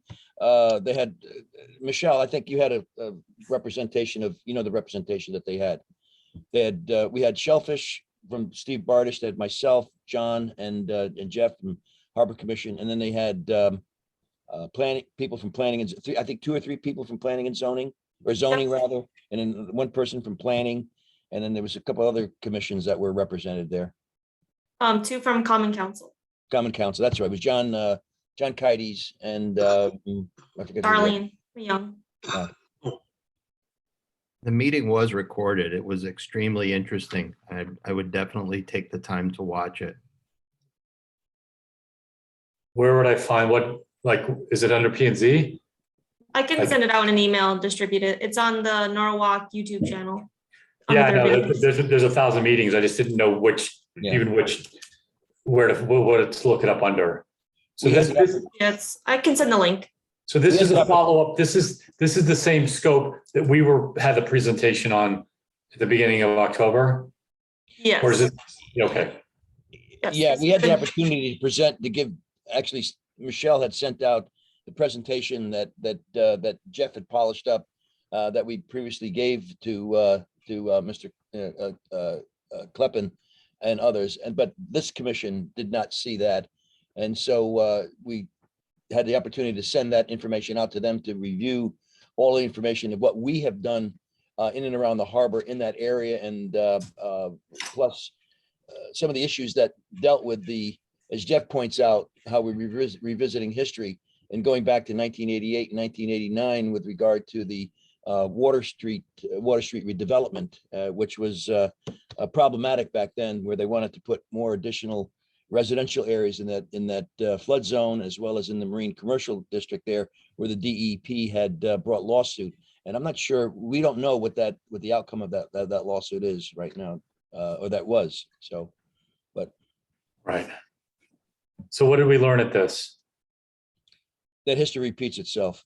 No. Well, basically, if you look at all the ads that were thrown around, the stuff that was in the newspaper clippings from 87, 88, 89, that's what John's talking about, repeating itself. Well, yeah, I'm asking what happened where's this commission, where's this ad hoc group going? Is it? You could see that there are some people that may have been council people or others that want to maintain the harbor the way it is. Then you have, I believe, I'm very hopeful that Tim Law, the head consultant on the project, kind of gets what we're trying to do, and he understands, and he was advocating for the retention of the marine. He did sound, I mean, I went back and reviewed that. I went back and watched it, but he did seem to get it, you know. I'm hoping that will come out in his final product and recommendations. But what he did throw in there though was in that area on the Water Street side, not the water side. Yeah, how about if somebody put up a restaurant or a sandwich shop or anything that wasn't water dependent, but was an amenity that worked for the particular location. So he brought that up, things like that up to possibly put in the mix at the end of the day. Right. But there were several people that did agree with the concept of maintaining that marine commercial district. I know John Kites was very supportive of it, and there was another individual that stood in support of recognizing the fact that we've got X number of boaters, and these boaters need a facility, and they need moorings, winter storage. We need storage for docks. We need cranes in the area. We need services for these boats to take place. So I think that point was well appreciated. Well, those properties that are down there are underutilized. There's no question about it. They could be expanded into more marine use than they are right now. Well, there's also talk about implanting a sandwich shop in an area there that the workers might want to go to. Right. I brought that up already, John. I just I was just saying, but what that does is also open up the door for, well, if you can have a sandwich shop there, well, you can also have a residence there, or if the sandwich shop goes out of business, well, let's put a building in there that represents a resident of some sort. I don't know. Well, you're actually allowed right now, from what I read, to put in single family housing and 2-family housing in that area. Okay. Yeah, you could put a sandwich shop in now. There's nothing against that, right? Oh, that's correct. Right. I mean, marine commercial, it's a max building area, 35% built, 80% building and parking. I went and looked it all up because we talk about it like we know exactly what marine commercial is. I didn't know the floor area rate. I mean, there's all these zoning type things, 4-story, maximum 52. Yeah, but Steve, Chris, you're looking at what? Is this a standard formula, or is this what? This is the Norwalk zoning. This is the Norwalk zoning rules. So marine commercial doesn't say it has to be water dependent use. Water dependent use is a deep term, and I don't think that's probably not anywhere in the zoning regulations. Well,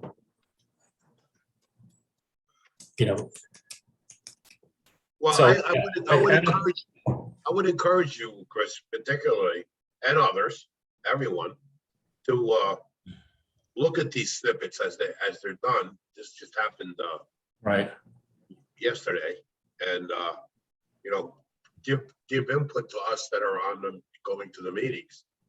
Bring put forward on the table. So I'm trying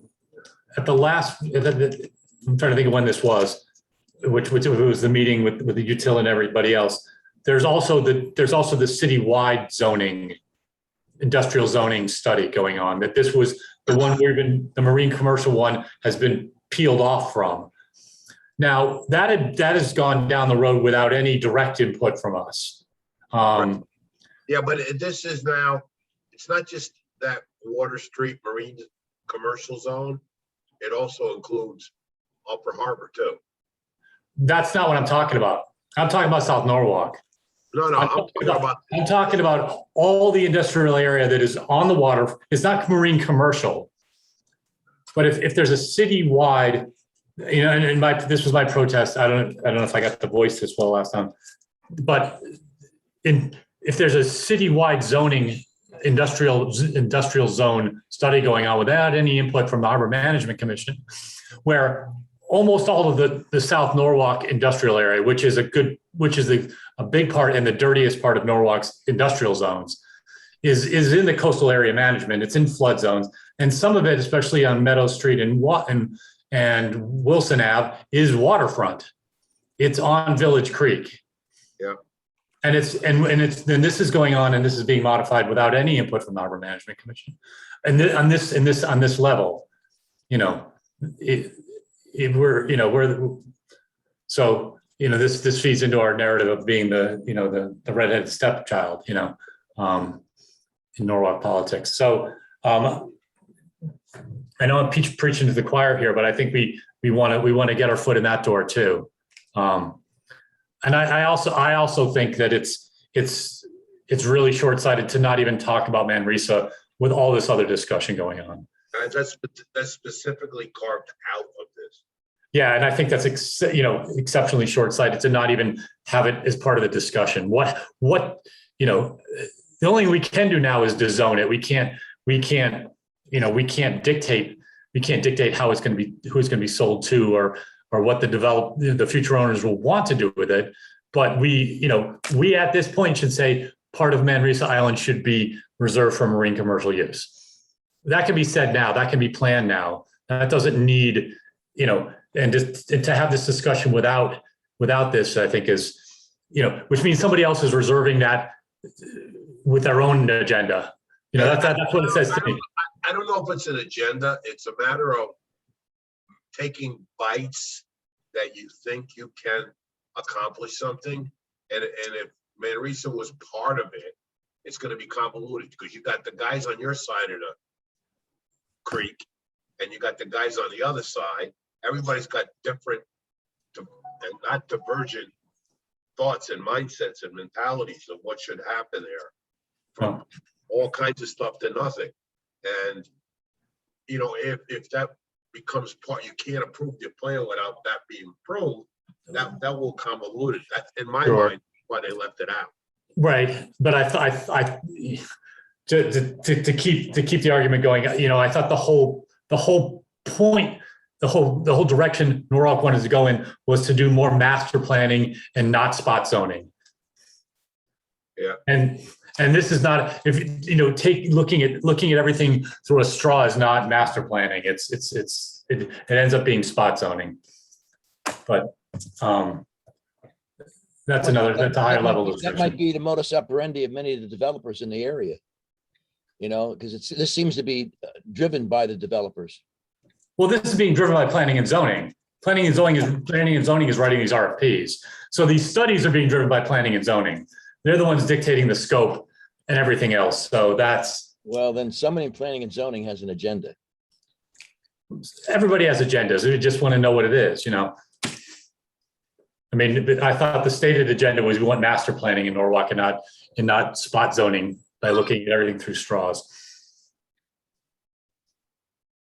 So what is going on with, so we can't in and of ourselves dictate that Manresa is included in anything, but we should get a seat at the table for the city's industrial, the broader citywide industrial thing, especially as it pertains to to the stuff in the coastal area management plan that is within our purview.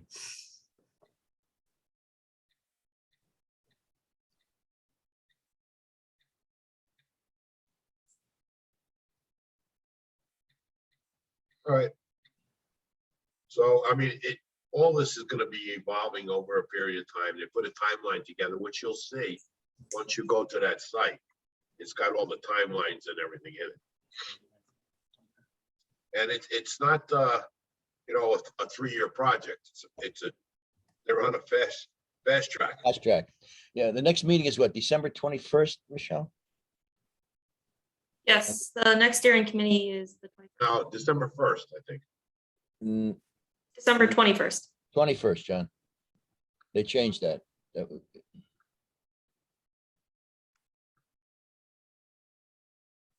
I had it on as marine use, 6 p.m. on the 1st. And then the next meeting was, let's see, the 9th. No, John, those were suggested. Right, those are suggested. You're telling me the dates changed, so I can have a fresh set of dates so I can plug it in? Yeah, so the other dates have been eliminated. The date that they decided on for the next steering committee meeting for that study is the 21st of December. Okay. And how about that? You don't have anything going forward after that? Nothing's been planned. Oh, that was the only one that was After that. sent out to us, John. 9th is done. No. Yeah, because we were on a fast track there, which I liked. We were doing 3 meetings in December. And now it's the 21st. Okay. All right, cool. So that's the next one, is the 21st. And there is, you can listen live too. There's a public access, but not participate. And you could, like, at like normal, weigh in at the end of the meeting. It's a portion of the meeting that you could weigh in on. So, make sure, Michelle, that the whole commission gets, at least a link to get onto the call while it's happening. Yeah, the public, even if it's just a public link and not the participant link, it'd be appreciated. Yeah. All right. Okay. What's next on the agenda? I'm gonna guess Dennis. Sully. And safety. What? Was that Alan? Harbor Master. Sully, Harbor Management. Harbor Master? Harbor Master. Harbor Master. Yeah. I don't believe he's here this evening. Yeah, Greg was not gonna be here this evening. Next is consultant Stedman. Anything, Jeff? No, only the urgency of trying to work for a amendment to the Harbor Management Act. The next legislative session that would make clear that the harbor commissions have authority to review deep applications. Okay, and we've got that under. Well, that's with the Harbor Management Association, Yeah. Connecticut Harbor Management Association. With all the other commissions involved, everyone's sort of on edge right about now. Yep. So I'm glad something's moving forward on that. And Well, I guess you have to get something in by January, right, or February? It depends on the courts. Yeah. Well, is it court or you want to get into the law? It has one judge. No, but you can change No. that. You could change that by a stroke of a brush. You got to you put an amendment in to the plan, into the law committee. It's a done deal if they pass it. Yeah. Right, Jeff? Oh, yes, the town of Greenwich is pursuing an appeal. Yeah. And That's a separate thing. it's a separate thing. All right. Next time, what's next, Alan? Shellfish. Thank you, Alan. Thank you, Mr. Chairman. So not much of a report. The Shellfish Commission did not have a quorum. We had a couple of personal emergencies. However, we did do a site inspection at 11 Tenetta and 80 to 84 Seaview. And I will certainly move that 11 Tenetta just takes our standard language. I didn't see any big issues there. And I don't see any way that I could support 80 and 84 Seaview in its current design with the north, west, and south undocumented encroachments. So eat narwhal, shellfish. Happy Thanksgiving, everyone. Okay. I yield back. All right. Thank you. And Dennis? No report, Mr. Chairman. All right. What else do we make? Oh, treasurer's report out. Muted, Alan. I know. Yeah. Oh dear. Hang on. Yeah, here we go. We just in the last couple of days got our city grant of $24,000. The year before it was 20. We've been blessed with a $24,000 annual city grant. Get myself out of here. So year to date, we're doing very, very well. We have a lot of cash on hand. We have putting in our expenses for November.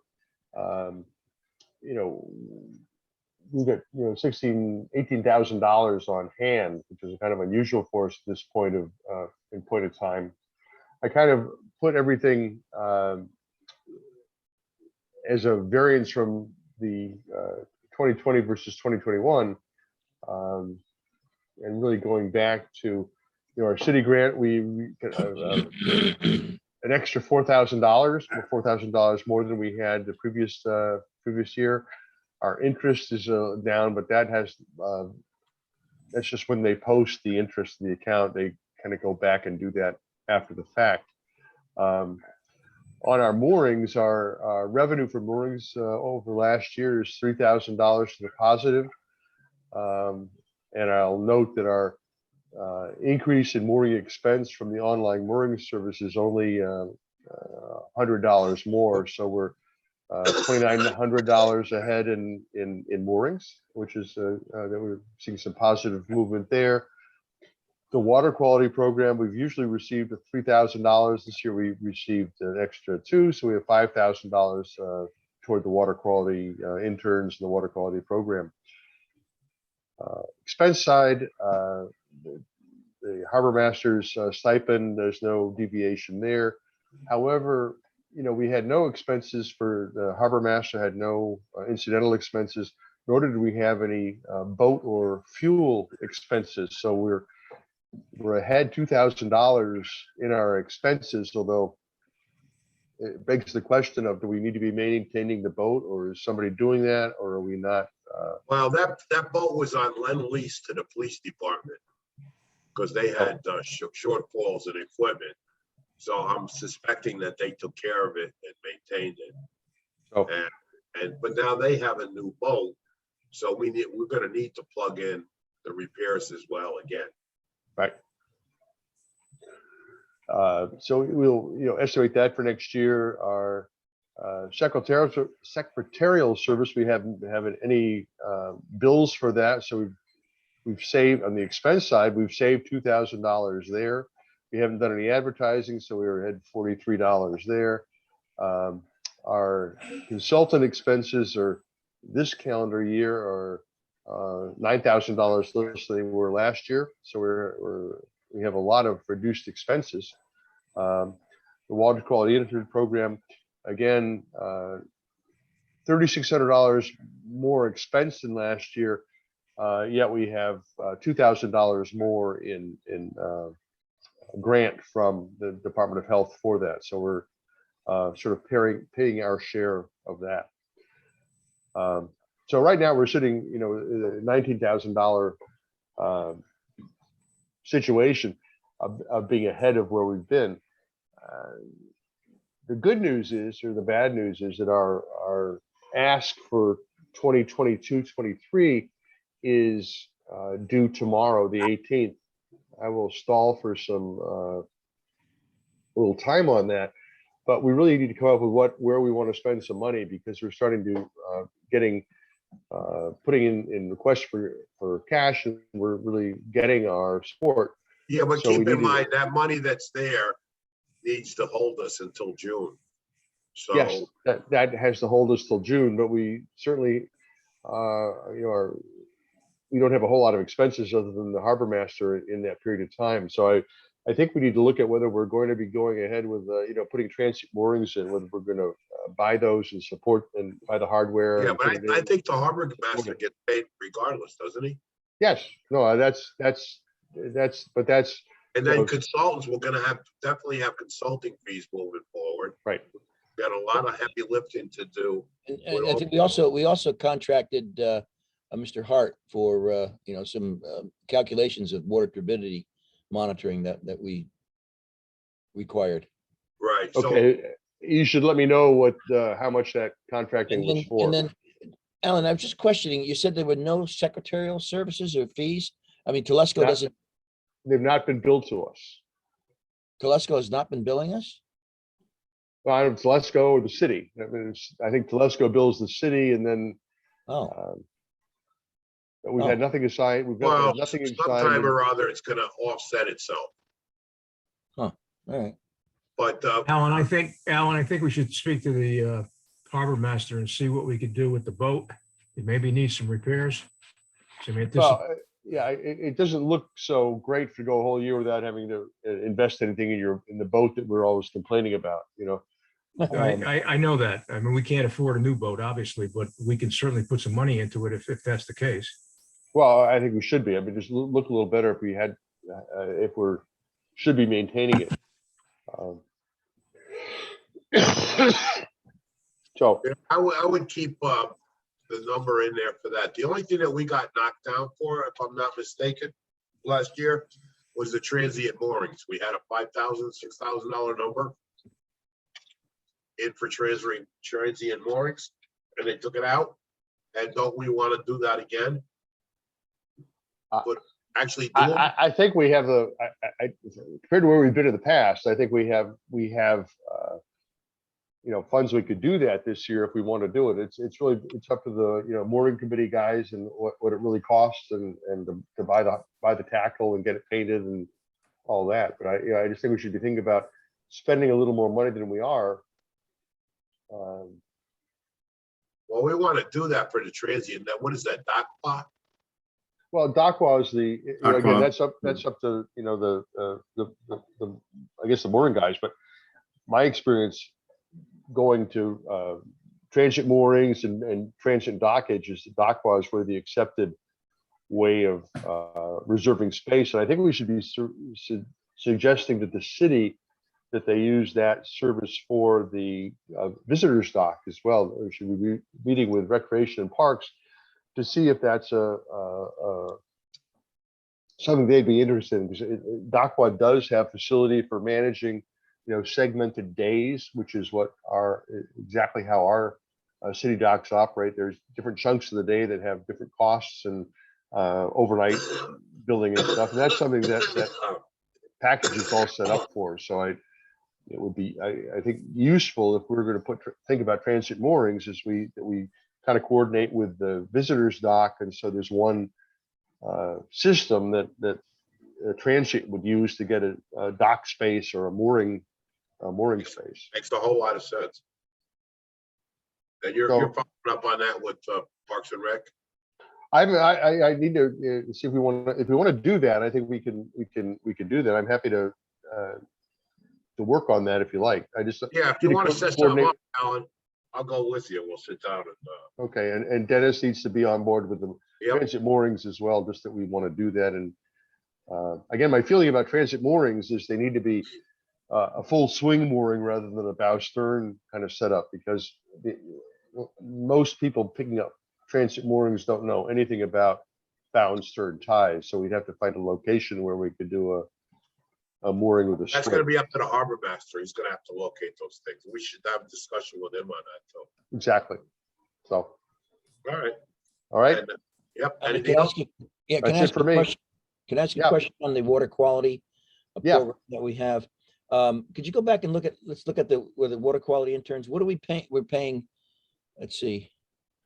We have the water quality program, and then we have the quality. We paid this year $8,150 for the interns. We haven't had a bill. We haven't had a bill from Earthplace as yet. Okay, and so we had mileage. We had the interns themselves. We didn't have any mileage expenses as yet this year billed to us. So we just have their payroll. Okay. All right. So we spent $8,150. Last year the salaries were only $2,600. So we're $5,500 more in pay. Yet we have $2,000 more from, I assume that's the health department that gives us that grant. Are we doing any cost sharing with the Shellfish Commission on that, on the interns? Not that I know of. Yeah, I mean, that's the general setup. It's the health department, the Shellfish Commission and Harbor, and the reimbursement to Harbor from Shellfish and health department. So if that isn't happening, I mean, we'd have to look into that. Yeah. Well, yeah, I don't know about the Shellfish piece. Our expenses with the water quality program were up $3,000, and our revenue was up $2,000. So we contributed $1,000 more than we have in the past this year. Well, whatever is contributed is supposed to be split with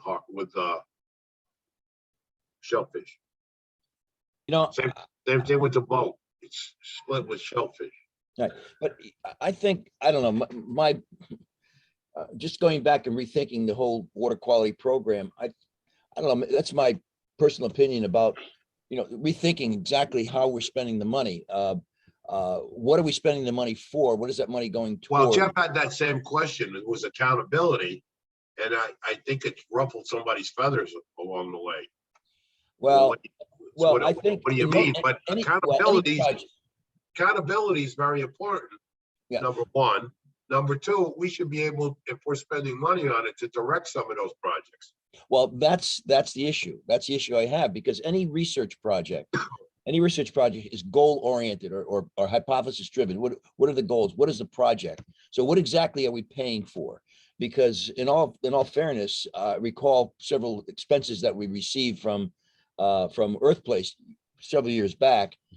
The fact is that there was duplication of, for example, receipts. All we got were receipts. For example, for auger, for equipment for doing bacterial testing, et cetera. We got receipts that were transferable from different projects. For example, I needed supplies for determining water quality, which involved filters, which involved auger to determine bacterial count, and pipettes or whatever else they needed for the lab studies that they were doing. That those are all transferable. That depending on what projects they had, that could all. But what is exactly are we paying for? What exactly is that money going toward? And I thought we should sort of revisit perhaps with Mr. Schnierlein as far as what exactly are those designated projects? What exactly are we paying for these, rather than just sort of giving money out and allowing the interns to do, and Earthplace to figure out where they send these interns for doing whatever. I think it should be project oriented. This is what we need. Well, Is Joe still on the call? No. Joe's left. John, could I interrupt again? After the last water quality committee meeting, where the committee discussed its recommendations, and one of the recommendations was to continue, of course, the relationship with Harbor Watch, but with a clear understanding of the work that would be funded. And then after that meeting, the director of Harbor Watch reached out to Joe and I, asking if we had any questions. But I think that opens the door, not opens the door, which should already have been open. Why can't we, the representative of the Harbor Commission and the Shellfish Commission and the Water Quality Committee, meet with Harbor Watch and just have an agreement so that we understand what the money is going for? Is it Harbor Watch or Earthplace? Well, Harbor Watch is a program within the larger Earthplace organization. But I can't explain what when we say that we're funding the interns, and they certainly do good work, and Harbor Watch does good work, but I can't explain what the interns do other than collect water samples. Well, see, that's the thing. That should be project oriented. That's right. So why couldn't we have just set up a meeting with the representatives of the committee and the two commissions and the Harbor Watch director and reach an agreement with the funds every year? That it should be, should be some sort of an agreement or memorandum as to what the funds are used for. I absolutely agree. I mean, Yeah. when I put together a research grant, I've got to designate exactly what is this project for? How much money do I need to carry out this particular project? So it's goal oriented. What exactly are we doing? We're just doing water quality in Norwalk Harbor. What's the theme? Nobody's criticizing the work that Harbor Watch does. No, I'm not talking about that. But there should be a designated project in which we are involved with. Right, This is our approach to water quality, or this is our, But that $8,000 is significant, and we should have an agreement as to what some of it goes for testing off of the beaches, and that I understood was funded through the Department of Health. But the rest of it, if it's going to sampling water quality upstream in the watershed, well, that has a benefit, of course, but we should know that. I agree. Gentlemen and ladies, I'm gonna have to jump. I'm gonna turn the rest of the meeting over to wind it up to Dennis, please. Yeah. I need to go take a rest because I've been a pretty hectic day here. Be well, John. Be well, Yeah, John. take care of yourself, John. Take care of yourself, buddy. Okay, can we continue with the agenda? I guess, Any more questions? well, I think the only question on this is who, who does it? We put this money out there, the water quality thing kind of runs through our funding, but who's our official person that looks after that? Who's accountable from the Harbor Management Commission? I don't think there is anybody now. That's I don't know whose baby that is, but we're getting $5,000 from the health department, which I think part of comes from Shellfish. That's not really even clear. And then we're getting invoices for for the interns, and sometimes something shows up from Harbor Watch. But who of our personnel people, whether it's Joe or anywhere, is just managing all that to know that the numbers are right? All I get is what I get from the city. I don't get. I'm not out there looking at time cards and things like that. So it just seems like we've got a lot of money flowing around and we don't know where it's going, and there's what the benefit is and who's deciding what's being done. Why wouldn't it be Water Quality Commission? Yeah, why? I mean, I'm relatively new to the structure, but why wouldn't that fall into the Water Quality Commission? I would agree with you. I think that was where it should be. But remember, the water quality is not a commission, it's a committee. So it's not established in the city code. It has no authority really, other than what good works that they volunteer to do. So can the Harbor Commission assign them the responsibility to designate where that money should be spent based on projects that we agree on, and then they report back to the Harbor Commission? Well, maybe the chairman should speak to Joe, and maybe they could come to some agreement on having a meeting or something like that, and list the parameters that everybody needs to adhere to. I don't think we're going to solve it right now. No, can't solve it now, but it's kind of baffling. Yeah, well, I'm right there with Dr. Pinto, that's for sure. Where everybody, whenever we do a project, we know the beginning, the middle, and the end, and we always working for the end. So and even at the end of the year, a report that says this is what we did, this is what we found, this is where we spent the money. This is our goal, and yeah.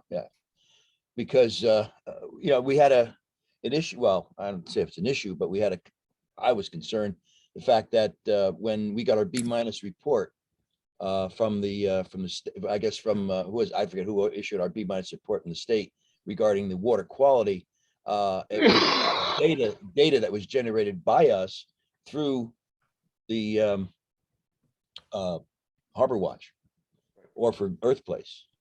That took those data where we had no input whatsoever about the water quality and what information that they found.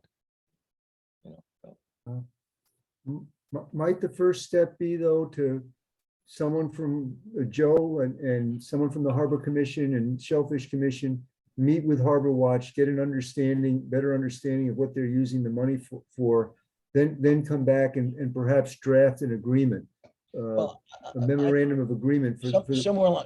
It's like what the state is asking. We have to put in a project. Is it something that we would want to look at? What is it that the harbor, what is it that we want to look at? And I think that would come from either Joe, from other members that have an interest in water quality. What exactly do we want to cover? What is that money? Do we want to do testing of water quality upstream? Do we want to look at spot testing in and around the harbor? What is our goal that we want from water quality? And what type of project that we want to put our money into? What is it? This would be our project. This is what we're doing. Like, when I write away for a grant, I have to put in what is my working hypothesis? What is it I'm trying to do? And what color socks am I going to wear the time I'm doing the experiment? That's everything has got to go into that particular project. You can't just give an organization, just here, take this money and just do whatever you want to do with it. Sure, but to Alan's point, we don't even have anybody to develop, I mean, but I think so. I think what Jeff's saying is that they're doing something. I Yes. think, we should certainly go back and ask them, what are you doing and what's your objective, and get them to give it back to us and obviously in the framework that you're talking about. So we can What's share. what's your methodology? What's your objective? Yeah, well, I mean, you don't go to somebody's like, are you wasting our money? You say, what are you doing? Can we formalize this? And I think that's obviously a good thing. And and then, in both, but internally, and somebody needs to be the point on it to figure out what we do want to do. And is part of it generating the data for these studies so that it's done at the turbidity is done at the proper depths. The way, and I'm just parroting what I think I heard Joe say. That's correct. Well, years ago, what our main thrust was doing storm, monitoring the storm drains. And we were monitoring, the interns would go up and look at map up where all the storm drains were, and then they would test the water quality in and around the storm drains. So that was a designated project. We knew exactly what they were doing, and we had information, we had the data that was sent to us. Right. Now all of a sudden, then they do beach testing, and they're testing calf pasture beach, they're testing shady beach, and then in Rowayton. What is it that we want to look at specifically, and have a theme? John, who directs that now? Who's telling those interns where to go and what to do? Well, it was part of the health, the health department was doing some of that when Al Kao was in charge of that. I guess he was the point person as far as the health department and doing some of the actual research that was there. That they were directing that, along with then Dick Harris. He was saying, "Oh, geez, we're going to need to do this. This Harbor Watch, River Watch, Harbor Watch, River Watch was the earlier term that they were using." Right.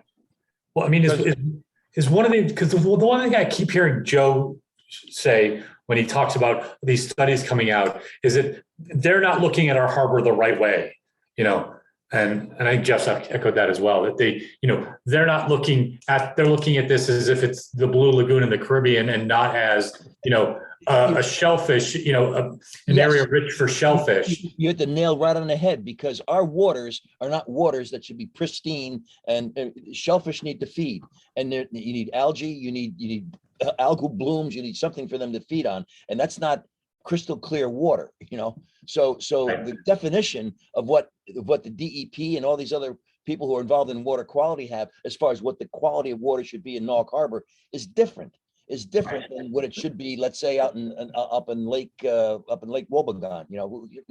It's completely different.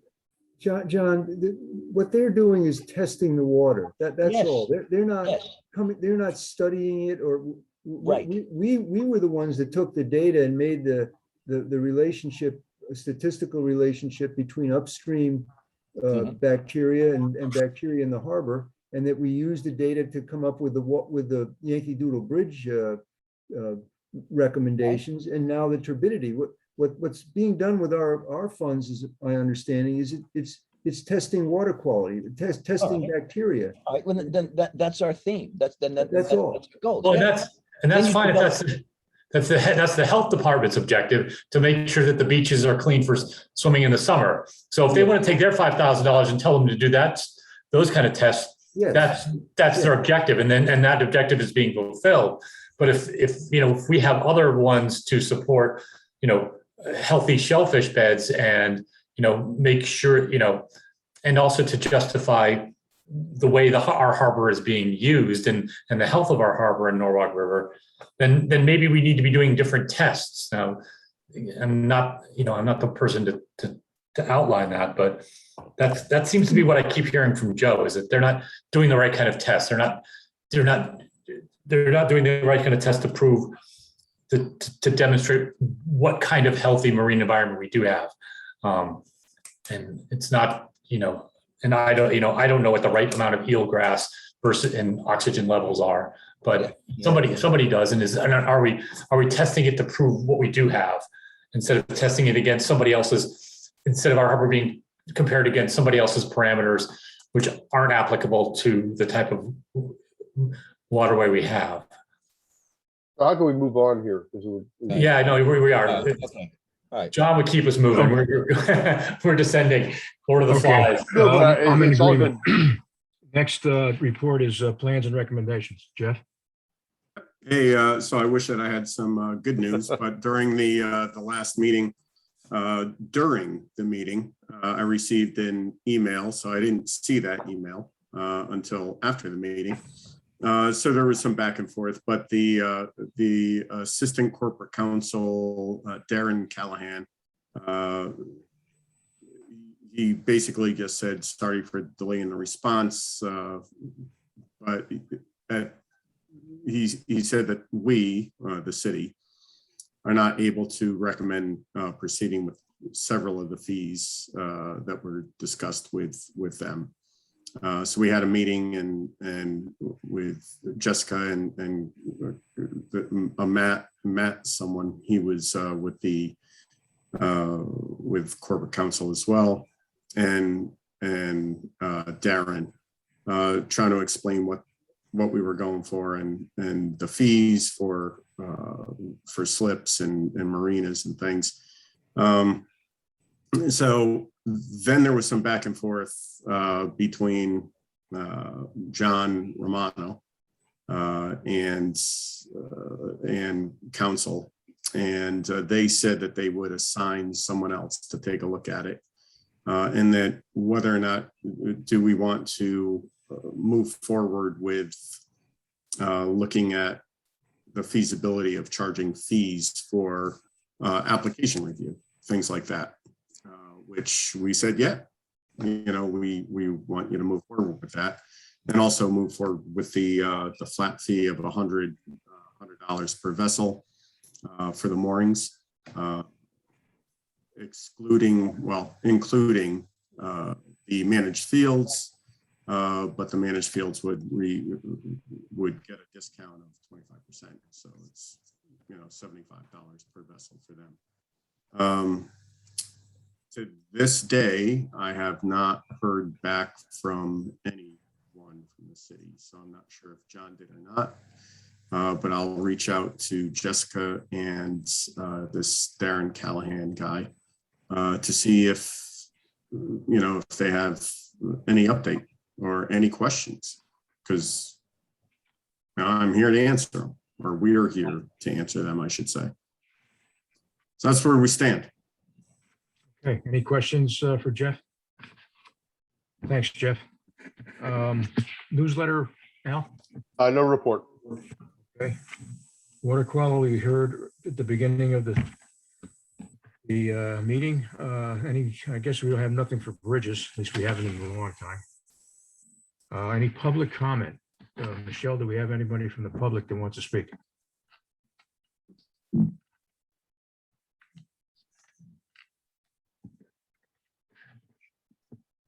Like we don't.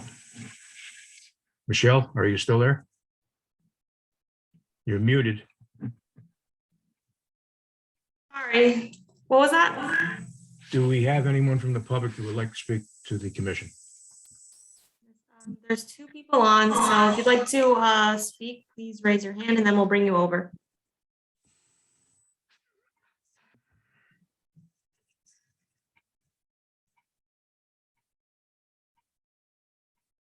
Not seeing any hands. So.